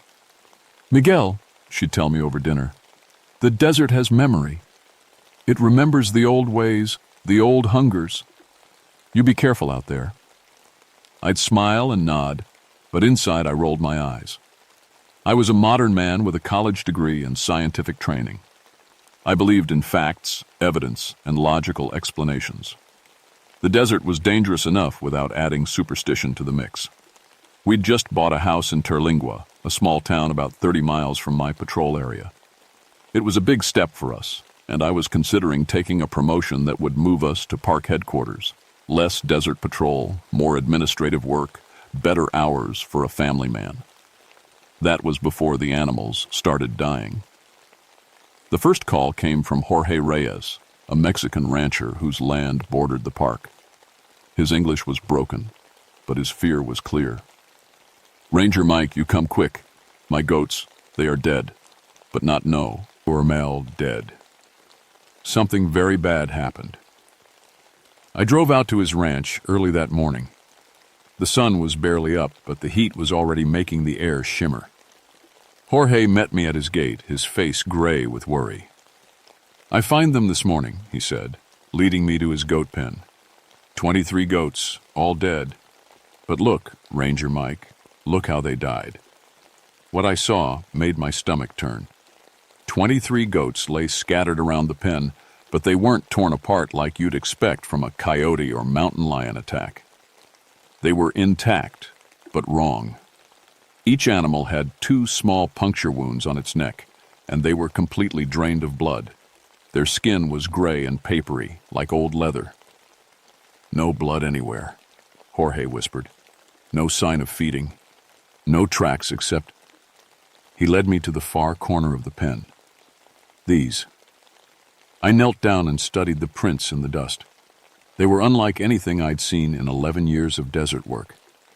3 toes, each ending in a sharp claw mark. The prints were deep, suggesting something heavy, but the spacing was wrong. The stride was about 4 feet, too long for any animal I knew. Maybe a big cat, I told Jorge, but even as I said it, I knew it wasn't true. I'll file a report and check with the other ranchers. Might be a sick animal, something not hunting normally. Jorge shook his head. My grandfather, he'd tell stories about creature like this. He say it come when the desert is angry. More superstition. I took photos, measured the tracks, and made my report. Standard predator investigation. But as I drove back to the park, something bothered me. The goats showed no signs of struggle. No damaged fencing. No defensive wounds. Whatever killed them had done it quickly and quietly. Over the next 3 days, I got 5 more calls. Ranchers on both sides of the border were losing livestock. Always the same pattern. Puncture wounds, complete bliss. Food loss, no signs of feeding. The Mexican authorities were calling it El Chupacabra, the goat sucker. Local legend said it was a devil creature that fed on blood. I coordinated with Tiatambios, Border Patrol, and the Mexican police. We set up extra patrols and installed motion-activated cameras near the kill sites. I consulted with Dr. Sarah Chen, a veterinarian from Alpine, who specialized in predator attacks. I've never seen anything like this, she admitted, after examining the latest victims. The blood loss is complete, but there's no tearing, no feeding behavior. It's like something just drained them. Could be a new disease, I suggested. Maybe something that affects blood clotting. She shook her head. Mike, these animals were healthy before they died. And look at this. She pointed to the puncture wounds. These are too precise, too clean. This was done by something with surgical precision. That night, I called home to check on Maria and Elena. My mother-in-law answered the phone. Miguel, you be extra careful. The old women in town, they say the desert spirits are restless. They say something ancient is waking up. Elena, it's just a sick animal. Maybe rabid, nothing supernatural. Maybe, she said, but I could hear the doubt in her voice. But you carry this with you. She was probably holding up one of her religious medals. And you remember what your grandfather taught you about respecting the old ways. I'd almost forgotten. My grandfather had been a curandera, a traditional healer. He'd died when I was 12, but I remembered his stories about desert spirits and protective rituals. Stories I'd dismissed as ignorant folklore once I got my education. As I hung up the phone, I looked out at the desert, stretching endlessly in all directions. The sun was setting, painting the sky blood red. In the distance, I could hear coyotes calling, but their voices sounded different, scared. For the first time in 11 years, the desert felt like something more than just a beautiful, dangerous place. It felt like something was watching me. I shook off the feeling and checked my equipment. Radio, satellite phone, first aid kit, service pistol, emergency flares. Everything a modern park ranger needed to handle whatever the desert could throw at him. I had no idea that none of it would be enough. The first human attack happened on my 4th day of investigating the livestock deaths. I was patrolling the river road before dawn when my radio crackled with an emergency call. Any unit near kilometer marker 47, we have a report of injured hikers. Possible medical emergency. I responded immediately. Kilometer 47 was in my sector, about 2 miles from the latest goat kills. I found the hiker's car parked at a trailhead, doors open, engine still running. A man stood beside it, supporting a woman who was shaking uncontrollably. Thank God, the man said as I approached. I'm Jim Morrison. This is my wife, Linda. We were camping and something attacked us. Linda was in shock, her face pale and her eyes wide. She had 2 small puncture wounds on her neck, but they weren't bleeding. The skin around them was gray and cold. What happened? I asked, radioing for an ambulance. We were in our tent around 3 a.m, Jim said, his voice shaking. Linda got up to use the bathroom and I heard her scream, When I came out, she was on the ground and there was this thing standing over her. What kind of thing? I don't know. It was about 4 feet tall, grayish, with big black eyes. It moved so fast I could barely see it. When it saw me, it just disappeared into the rocks. I examined Linda's wounds while we waited for the ambulance. The puncture marks were identical to those on the dead animals. But Linda was alive. Weak, but alive. Did you see where it went? I asked. Jim pointed toward a cluster of limestone rocks about 50 yards away. It went that way, but Mike, it wasn't running, it was jumping. Like a grasshopper, but the size of a person. I followed the direction he pointed and found more of those 3-toed tracks. They led to the rocks, then just stopped. Like whatever made them had simply vanished. The ambulance arrived and took Linda to the hospital in Alpine. The doctor said she'd lost a lot of blood, but they couldn't explain how. There were no major blood vessels near the puncture wounds, and the marks were too small to cause such massive blood loss. I spent the rest of the day searching the area with a team from Border Patrol. We found Linda's blood on the ground where she'd been attacked, but there was less than you'd expect. A lot less. That evening, I called Dr. Chen again. Sarah, I need you to look at something.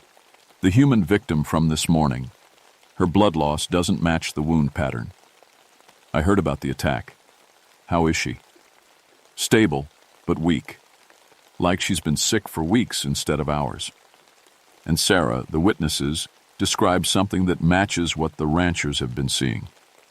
What do you mean? A creature, 4 feet tall, grayish, big eyes. Moves by jumping instead of running. There was silence on the other end of the phone. Sarah? Mike, I've been researching this all week. Those livestock deaths, they're not natural. The blood loss is too complete, too clean. And now a human victim with the same pattern. What are you saying? I'm saying whatever is doing this isn't a normal predator. It's something else entirely. That night, I couldn't sleep. I kept thinking about Linda Morrison's face, the way her skin had looked gray and cold, the way her husband described the creature's movements, the way the tracks just disappeared. Around 2 a.m, I got up and walked out to my patrol truck. The desert was quiet except for the distant sound of the Rio Grande. No coyotes, no owls, nothing. That's when I saw it. About 100 yards away, silhouetted against the moonlight, something was moving through the brush. It was the right size, about 4 feet tall, and it was moving in a way that wasn't quite walking, wasn't quite running. More like controlled jumping. I reached for my flashlight, but as soon as I moved, the thing stopped. It turned toward me, and I saw 2 large, dark eyes reflecting the moonlight. We stared at each other for what felt like forever. Then it was gone. Not running away, not hiding behind rocks. Just gone, like it had never been there. I stood there for 20 minutes, scanning the desert with my flashlight, but there was nothing. No tracks, no movement, no sign that anything had been there at all. The next morning, I found 3 more dead goats at another ranch. Same pattern. Puncture wounds, complete blood loss, no signs of struggle. But this time, there was something else. The goats were arranged in a circle around a small pile of rocks, like some kind of ritual. I called Elena that afternoon. Grandmother, you said something about the desert remembering the old ways. What did you mean? Miguel, why do you ask? I'm seeing things I can't explain. Animals arranged in patterns, tracks that disappear. Something that moves like it's not bound by normal rules. Elena was quiet for a long moment. Your grandfather, he'd tell me stories about creatures that live in the deep desert. Things that are older than the Spanish, older than the Apache. He say they sleep most of the time, but when they wake up, they are very hungry. What wakes them up? Changes in the earth. Pollution, mining, too many people. When the desert is hurt, the old things wake up to protect it. Elena, that's just folklore. Maybe, but Miguel, if you see something that science cannot explain, maybe you should listen to the stories of people who lived here before science. That evening, I was filing my reports when my radio started acting up. Static, then voices speaking in a language I didn't recognize. When I tried to call for backup, I got nothing but white noise. My satellite phone was dead too, even though it had been working fine that morning. The battery was full, the signal was strong, but when I tried to make a call, the screen went black. I was alone in the desert with something that shouldn't exist, and I had no way to call for help. As the sun set, I realized I was no longer the hunter. I was the prey. The next 3 days changed everything I thought I knew about the desert, about reality, about the thin line between the world we see and the world that exists in the shadows. On the first morning, I found the Hernandez family. They were border crossers, people making the dangerous journey from Mexico to find work in the United States. I'd found families like this before, sometimes alive and in need of water, sometimes dead from heat and dehydration. But I'd never found anything like this. There were 5 of them, parents, 2 teenagers, and a little girl who couldn't have been more than 8. They were arranged in a perfect circle in a small clearing, their hands touching, facing inward. At first glance, they looked like they were sleeping, but they weren't sleeping. Each body had the same 2 puncture wounds on the neck. Each was completely drained of blood. Their skin was gray and papery like old parchment. But the worst part was their faces. They all looked peaceful, almost happy, like they'd seen something wonderful as they died. In the center of the circle was a small shrine made of desert stones. On top of it was a piece of obsidian, black volcanic glass shaped like a knife blade. I'd seen shrines like this before, but only in museums. This was pre-Columbian, maybe Aztec or older. I called for backup on my radio, but again got nothing but static. The static seemed to form patterns, almost like voices whispering in Spanish. When I tried to photograph the scene, my camera malfunctioned. The images came out distorted, showing shapes that weren't there when I took the pictures. I spent the day documenting everything I could with pencil and paper. The position of the bodies, the arrangement of the stones, the exact location. When I tried to move the obsidian blade, it was warm to the touch, even though it had been sitting in shade all morning. That evening, I drove to the nearest town with phone service and called the Border Patrol. Agent Rodriguez listened to my report with growing concern. "Mike, you're describing a mass murder scene. Are you sure these people weren't killed by drug smugglers?" "There's no sign of violence, no bullet wounds, no trauma except for the puncture marks. And the blood loss is complete. I've never seen anything like it. We'll send a team out tomorrow morning. Can you secure the scene tonight?" I drove back to the site as the sun was setting. The desert felt different now, charged, like the air before a lightning storm. Animals that should have been active in the cool evening hours were nowhere to be seen. Even the insects were quiet. I set up a camp about 50 yards from the bodies and tried to stay awake. Around midnight, I heard movement in the brush. Not the scurrying of small animals or the pad of coyote feet. Something larger, moving with purpose. I grabbed my flashlight and swept it across the desert. The beam caught something at the edge of its range, a figure standing motionless among the creosote bushes. It was man-sized, but wrong somehow, too tall and thin, with arms that hung too long at its sides. I called out, "Hello? Do you need help?" The figure tilted its head, like a dog listening to a distant sound. Then it began to move toward me, not walking but gliding across the rough ground without effort. As it got closer, I could see it wasn't human. It was about 6 feet tall, with gray-green skin that seemed to shimmer in the moonlight. Its arms were longer than they should be, ending in hands with too many fingers. But it was the face that made me stumble backward, large black eyes that took up most of its skull, no nose to speak of, and a mouth that was just a slit. It stopped about 10 feet away and stared at me. I could feel it inside my head, touching my thoughts, reading my memories. Images flashed through my mind. My grandfather's stories about desert spirits, Elena's warnings about things that hunt in the darkness, the peaceful faces of the dead family. Then it spoke, not with words, but directly into my mind. You are the one who watches. You are the one who protects. But you do not understand what you protect against. I tried to draw my gun, but my hand wouldn't move. The creature stepped closer. We are not the enemy. We are the balance. When the desert is wounded, we restore what is taken. When the sacred places are violated, we exact the price. What do you want? I managed to whisper. To feed, to restore, to remind the new people that the old ways still have power. The creature raised one of its impossibly long arms and pointed toward the shrine. The obsidian blade began to glow with a soft, red light. Your people have forgotten the compact. You take from the desert, but give nothing back. You cross the sacred places without permission. You spill blood on holy ground. Images flooded my mind. Centuries of desert history, Spanish conquistadors, Apache raids, modern border crossings. But underneath it all, something older. Creatures like this one, feeding on those who violated the ancient rules. The family honored the old ways. They left offerings, spoke the proper words. Their death was a gift, not a punishment. Their life force feeds the desert, makes it strong.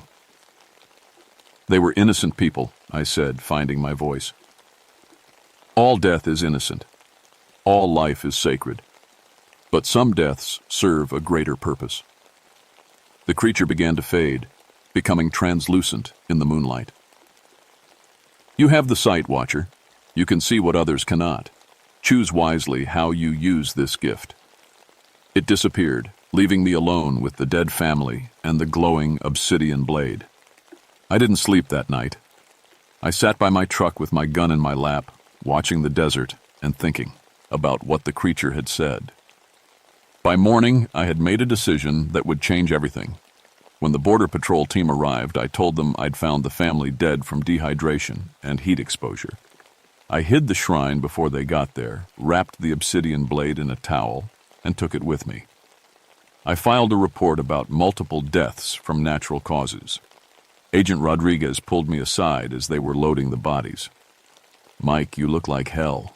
Are you sure you're okay?" "It's been a tough week," I said. "A lot of dead animals, now this. I'm thinking about taking that promotion, getting off desert patrol. Maybe that's not a bad idea. This border work can get to you after a while." But I knew it wasn't the border work that was getting to me. It was the growing realization that everything I'd believed about the desert, about reality itself, was wrong. There were things out there that existed outside the normal rules, things that had been here long before humans arrived and would be here long after we were gone, and somehow I had become connected to them. That night I called Elena. "Grandmother, I need to know about the old protections, the rituals grandfather used to do." "Miguel, what has happened?" "I've seen things. The creature you warned me about. It spoke to me." Elena was quiet for a long moment. "Come home, mijo. Come home now. There are things you need to learn, things your grandfather should have taught you before he died. I can't leave my patrol. More people could die. More people will die if you don't learn how to protect them properly. The creature has marked you, Miguel. You are part of its world now, whether you want to be or not." As I hung up the phone, I looked out at the desert stretching endlessly in all directions. Somewhere out there, something ancient and hungry was waiting. And I was the only one who knew it existed, the only one who could stop it. Elena was waiting for me when I got home. She had spread newspapers across our kitchen table and covered them with things I'd never seen before: bundles of dried herbs, small pouches of what looked like sand, candles made from animal fat, and several pieces of obsidian shaped into knives and arrowheads. "Sit, Miguel," she said. "We have much to discuss and little time." Maria looked worried. "Mom, what's all this about? Mike, you look terrible." I sat down and told them everything. The livestock deaths, the human attacks, my encounter with the creature, the voices in my head. When I finished, Maria was staring at me like I'd lost my mind. "Miguel, you're talking about monsters. Maybe you need to see a doctor." Elena shook her head. "No, mija. I have seen the signs. The animals fleeing, the strange weather, the dreams." She looked at me. "You have been having dreams, haven't you?" I nodded. For the past week, I'd been having vivid dreams about ancient rituals, people in feathered costumes dancing around fires, sacrifices being made to appease hungry gods. "Those are not dreams," Elena said. "They are memories. The creature has shared its knowledge with you. You have seen the old ways, the time when humans understood their place in the natural order." She unwrapped one of the obsidian knives and placed it on the table. "This belonged to your grandfather. He used it to protect the family, to keep the desert spirits satisfied. But he died before he could teach you. Elena, I'm a park ranger. I have a college degree. I can't start believing in ancient rituals and blood sacrifices. Then more people will die," she said simply. "The creature chose you because you have the sight, because you can see the truth. But sight without wisdom is useless." Over the next hour, Elena taught me things that weren't in any textbook. She explained how the desert had its own consciousness, its own needs and desires, how certain places were sacred, off limits to humans, without proper permission, how the old gods demanded respect and offerings. "The creature you met is not evil," she said. "It is like a white blood cell in the body of the desert. When there is infection, when there is imbalance, it responds. But it can be reasoned with if you know the proper forms." She showed me how to mix the sand and herbs into a protective powder, how to arrange the stones in patterns that would create safe spaces, how to use the obsidian blade to cut the boundary between the human world and the spirit world. "But Miguel," she warned, "once you accept this knowledge, you can never go back. You will be responsible for maintaining the balance. The creature will test you, and if you fail, it will kill you." That night I couldn't sleep. I kept thinking about the peaceful faces of the dead family, the way the creature had spoken directly into my mind, the weight of responsibility Elena had placed on my shoulders. Around 3 in the morning, my radio crackled to life. "Any unit near kilometer marker 52, we have a report of campers in distress. Possible medical emergency." I was already reaching for my clothes when I realized something was wrong. My radio had been dead for days, unable to receive or transmit, and kilometer marker 52 was where I'd had my encounter with the creature. I grabbed Elena's protective powder and the obsidian knife.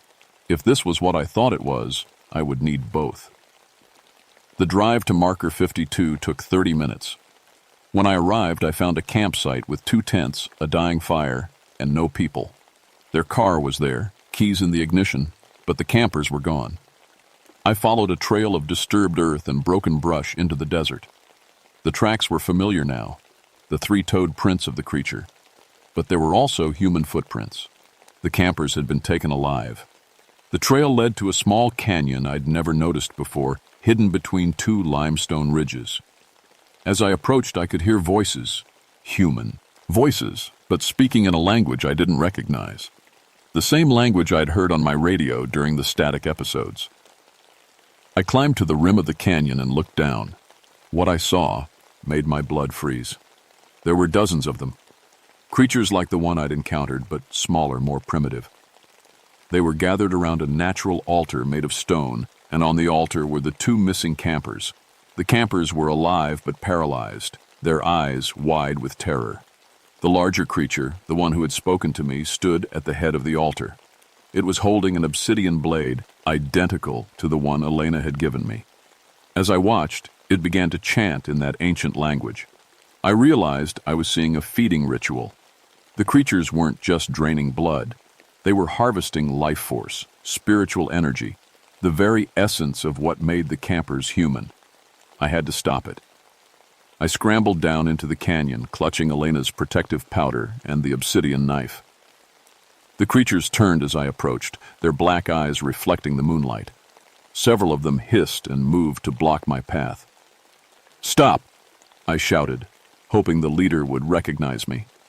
The large creature paused in its chanting and looked at me. "You have returned, Watcher, but you are not welcome here. This is our sacred place. Those people are innocent. They don't deserve to die. All death serves the desert. All life feeds the balance." "There has to be another way," I said, raising the obsidian knife. "My grandmother taught me the old ways.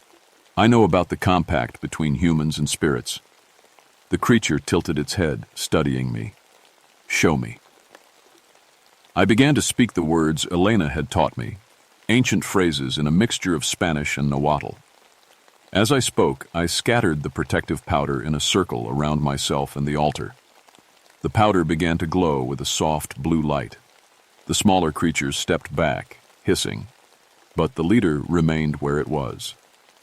"You speak the old words, but do you understand their meaning?" "I understand that the desert needs to be protected. Ted, I understand that humans have responsibilities, but killing innocent people isn't the answer." "Then what do you propose, Watcher?" I took a deep breath. "Let me be the guardian. Let me maintain the balance. I'll make sure people respect the sacred places, that they make proper offerings, that they follow the old rules." The creature studied me for a long moment. "And if you fail? If your people continue to violate the compact? Then you can take my life instead." The creature nodded slowly. "So be it." It raised the obsidian blade and brought it down toward my chest. I met it with my own blade, and when the two pieces of volcanic glass touched, the canyon filled with blinding light. When my vision cleared, the creatures were gone. The campers were unconscious, but alive, their color returning to normal. The altar had crumbled to dust, and the obsidian blades had fused together into a single piece. I carried the campers out of the canyon and back to their camp.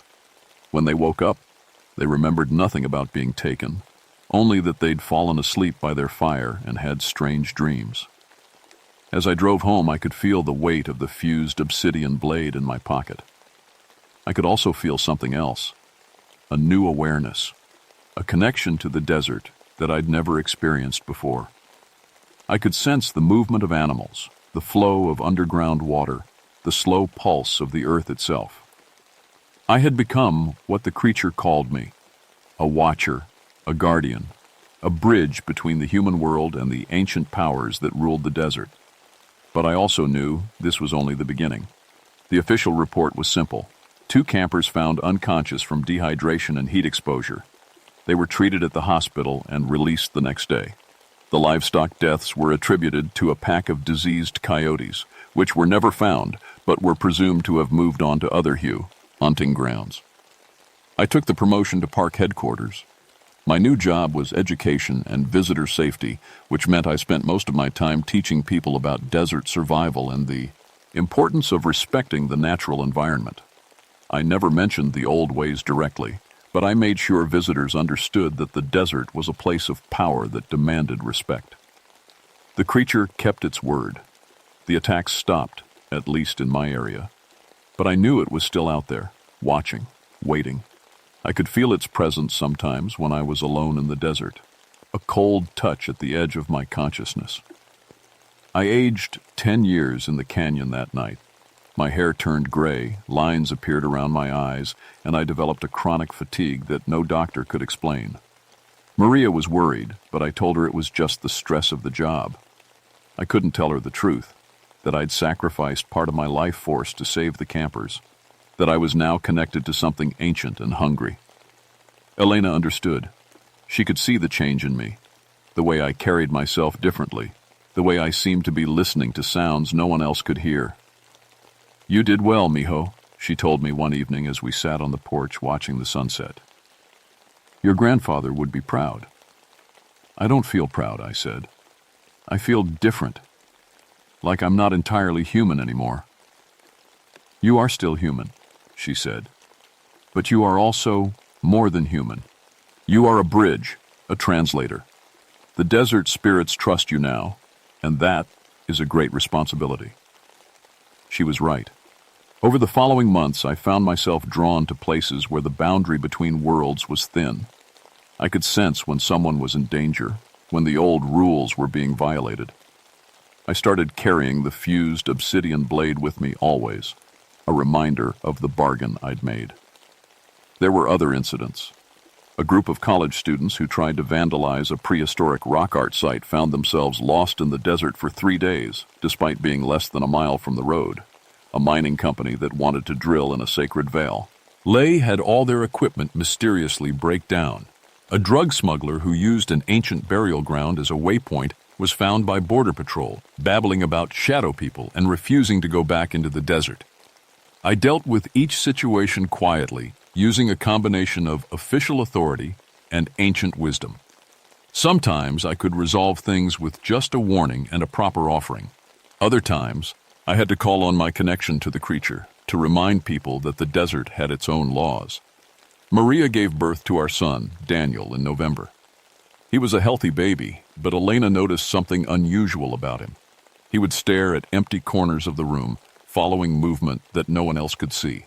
When we took him outside, desert animals would approach without fear. The gift passes to the children, Elena explained. Daniel will see what you see, maybe more. You will need to teach him when he's older. I wondered what kind of world I was bringing my son into, what kind of legacy I was passing down. But I also knew I'd made the right choice.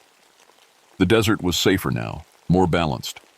Humans and spirits coexisted as they had for thousands of years before the modern world tried to pretend the old ways didn't exist. 6 months after the canyon incident, I was patrolling a remote section of the park when I felt the familiar chill that meant I was being watched. I stopped my truck and got out, looking around at the empty desert. The creature stepped out from behind a boulder, as silent as smoke. It looked exactly the same as the first time I'd seen it. But now I could read the intelligence in its black eyes, the ancient wisdom that had watched over this land for centuries. You have kept your word, Watcher. The balance is maintained. For now, I said. But there are more people every year, more pressure on the desert. I can't watch everywhere. You are not alone. We have chosen others in other places. The network grows. I thought about that. Other park rangers, other border guards, other people who'd been contacted by creatures like this one. Secret brotherhood of guardians, maintaining the balance between old and new, spirit and flesh. There is something else, the creature continued. Your son carries the gift strong. We will watch over him, guide him when the time comes. He's just a baby. Time moves differently for us. We will wait. The creature began to fade, becoming translucent in the afternoon sun. Remember, Watcher, the desert remembers everything. The old ways are not dead, only sleeping. Wake them when the need arises. And then it was gone, leaving me alone with my thoughts and the weight of responsibility. I got back in my truck and continued my patrol. There were hikers to check on, water stations to maintain, visitors to educate about desert safety, normal park ranger work. But I knew that beneath the surface, something much older and more important was happening. The desert was alive, aware, and protected. And I was part of that protection now, for better or worse. As I drove home to my family, I caught a glimpse of movement in my rearview mirror, something 4 feet tall with large dark eyes, keeping pace with my truck. I smiled and raised my hand in a small wave. The creature of the desert waved back. The balance was maintained. The watchers were in place. And somewhere in the deep desert, in caves and canyons known only to the spirits, ancient powers stirred and settled back into their long sleep. But they would wake again when needed. They always did. After all, the desert remembers everything.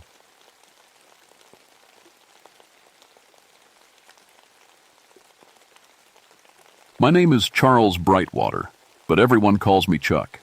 I've been working as a forest ranger for 8 years now, and I thought I'd seen everything these West Virginia mountains could throw at me. Boy, was I wrong. It was September 1952, and I was stationed at the fire tower in Monongahela National Forest. The tower stood 15 miles from the nearest town, surrounded by nothing but thick woods and rolling hills. I'd been living up there for 3 months, keeping watch for fires and monitoring radio communications. It wasn't glamorous work, but it suited me fine. The tower was my little kingdom. 50 feet up, I had a clear view of the whole valley. My radio equipment filled half the small room. Government-issued stuff from the war, but it worked. I'd learned to use radios in the Navy, so the Forest Service figured I was perfect for the job. Dorothy May, my girl, wasn't too happy about me living way out here. We were supposed to get married next month, and she kept asking when I was going to take that job at her daddy's store in town. Truth is, I was starting to think she might be right. The isolation was getting to me more than I wanted to admit. That Tuesday started like any other. I woke up at sunrise, checked the weather, and started my morning radio check with headquarters. The air was crisp and clean, with that smell of autumn leaves just starting to turn. Everything seemed normal. Then the reports started coming in.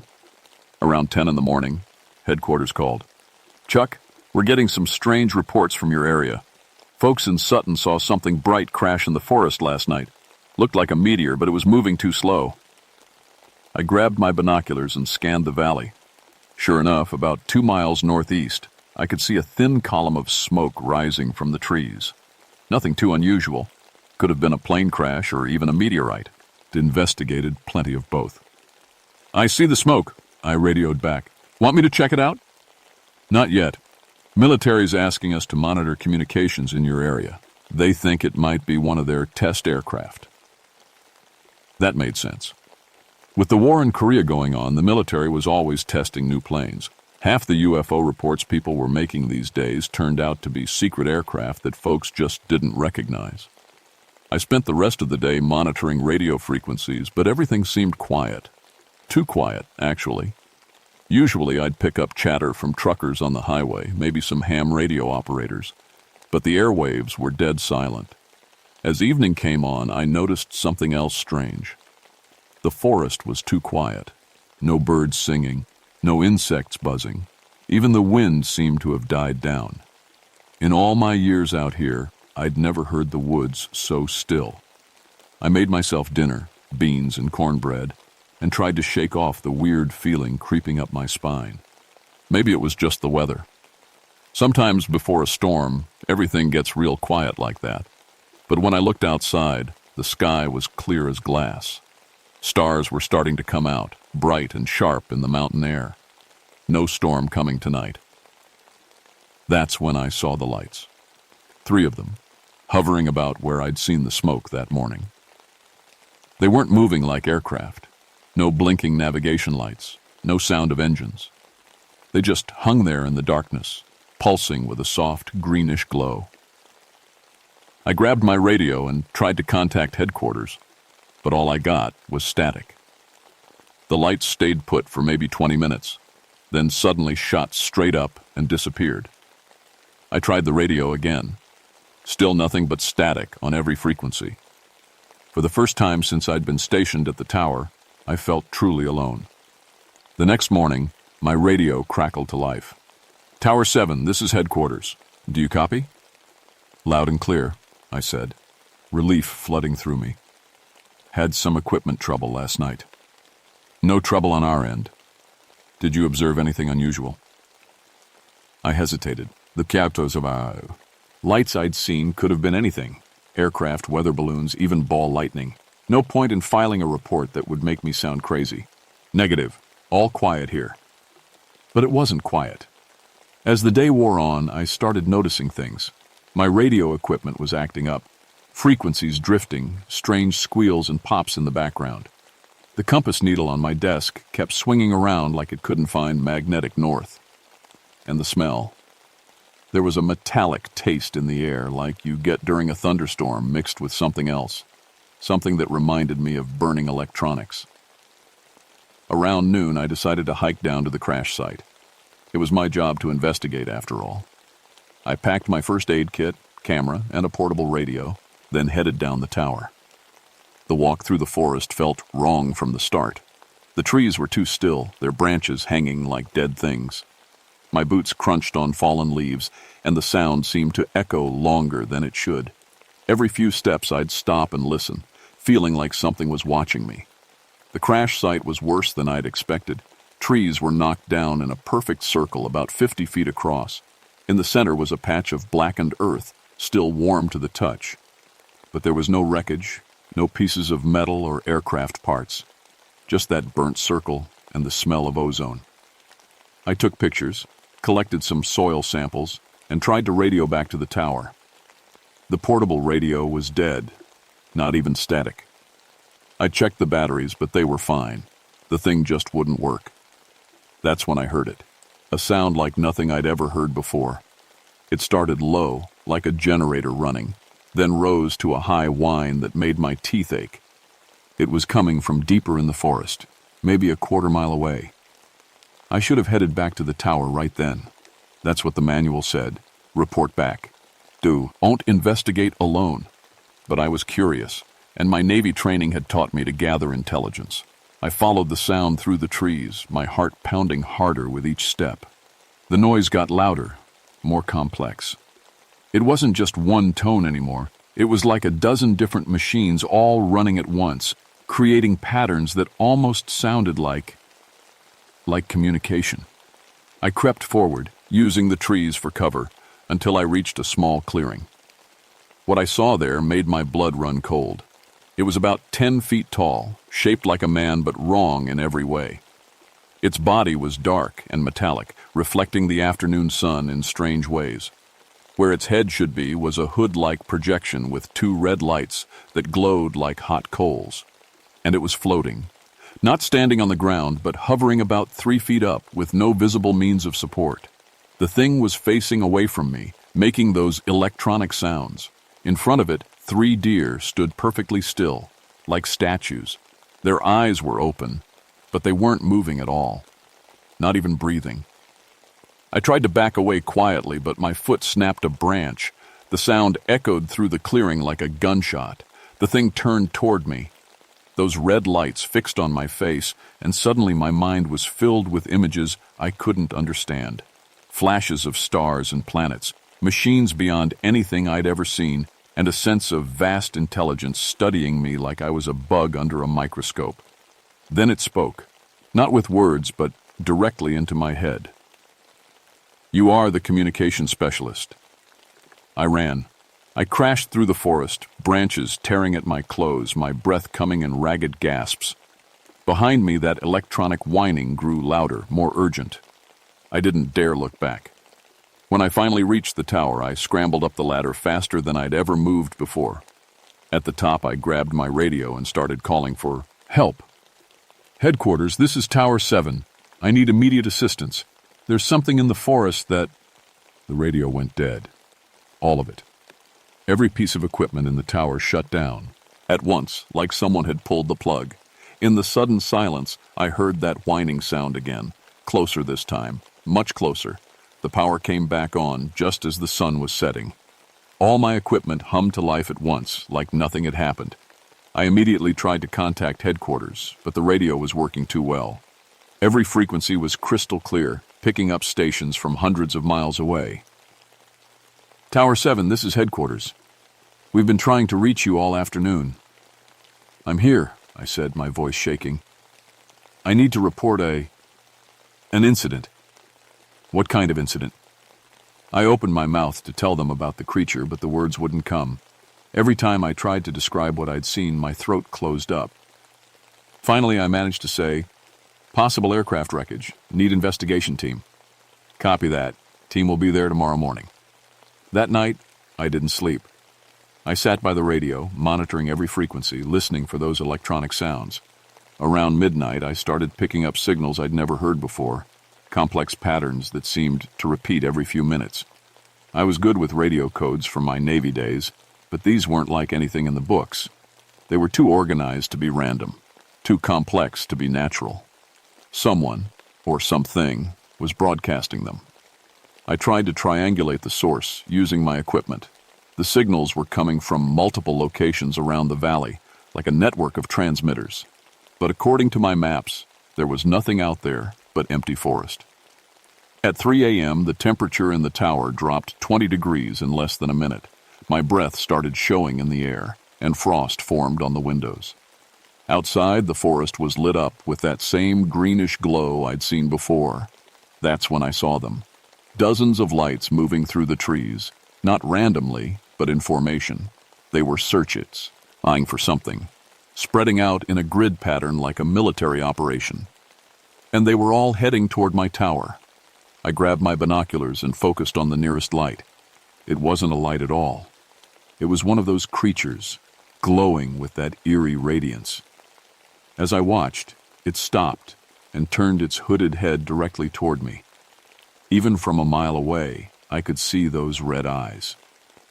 The radio crackled to life, but instead of voices, those electronic patterns filled the air, louder and more complex than before, like a dozen conversations happening at once. And somehow, I was starting to understand them. The creatures weren't hostile. They were curious. They'd been monitoring our radio signals for years, learning our languages, studying our technology.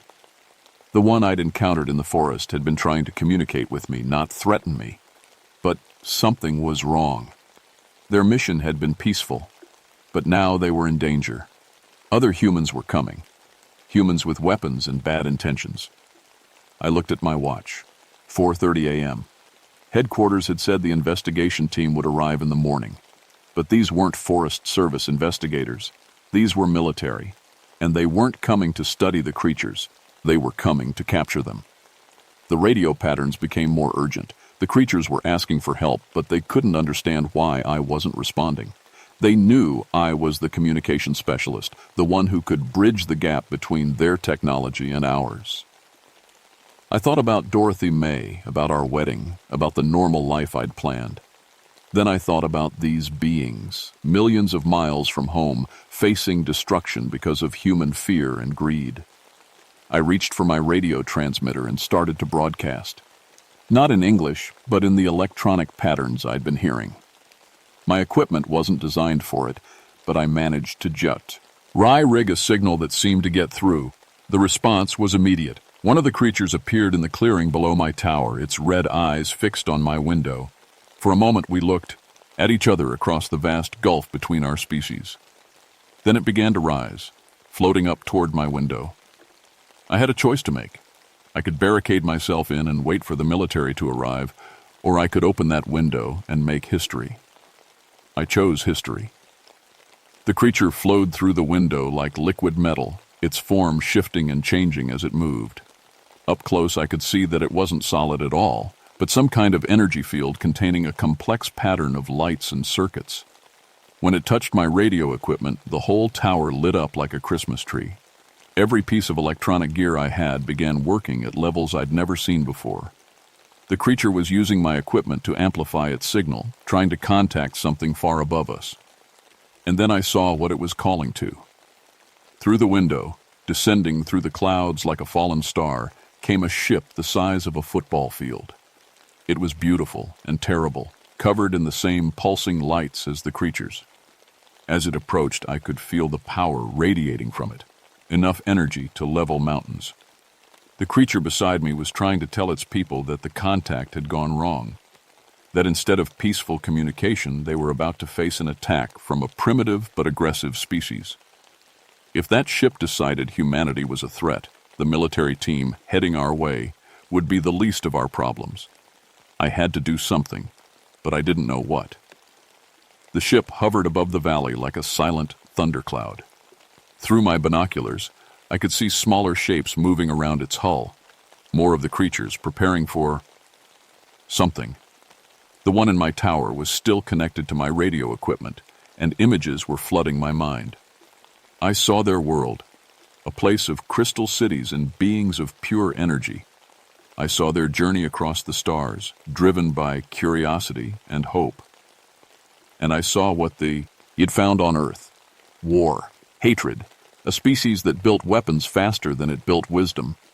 The creature wasn't just communicating with its ship, it was sending a report back to its people, telling them what it had learned about humanity. And based on what it had seen, the report wasn't good. But there was something else in the images. The creature had been studying me, learning from my thoughts and memories. It had seen my time in the Navy, my code of honor, my love for Dorothy May. It had seen that humans were capable of more than just violence. It was asking me a question, without words. Are you worth saving? That's when I heard the helicopters. They came in low and fast, military choppers with spotlights blazing. The investigation team had arrived, but they weren't here to investigate. They were here to capture or kill anything they found. I grabbed my radio and tried to warn them off. Military aircraft, this is Tower 7. Do not engage. Repeat, do not engage. These beings are peaceful. The response was immediate and harsh.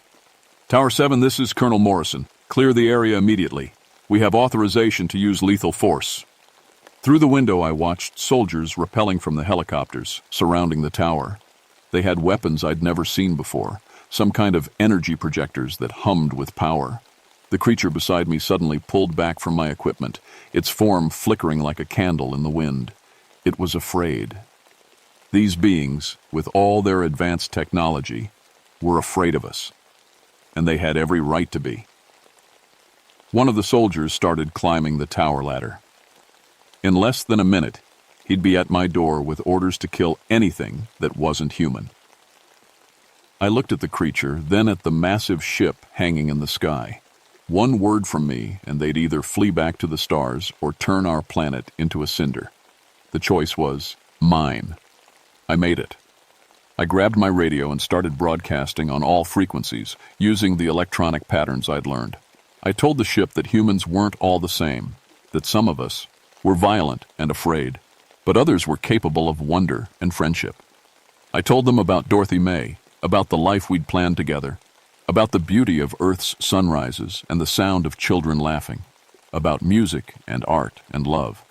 I told them we were worth saving. The soldier reached my door and started pounding on it. Open up. Military order. The creature looked at me one last time, and I felt its gratitude wash over me like warm sunshine. Then it flowed back through the window and shot into the sky like a green comet. The ship began to rise, pulling away from Earth.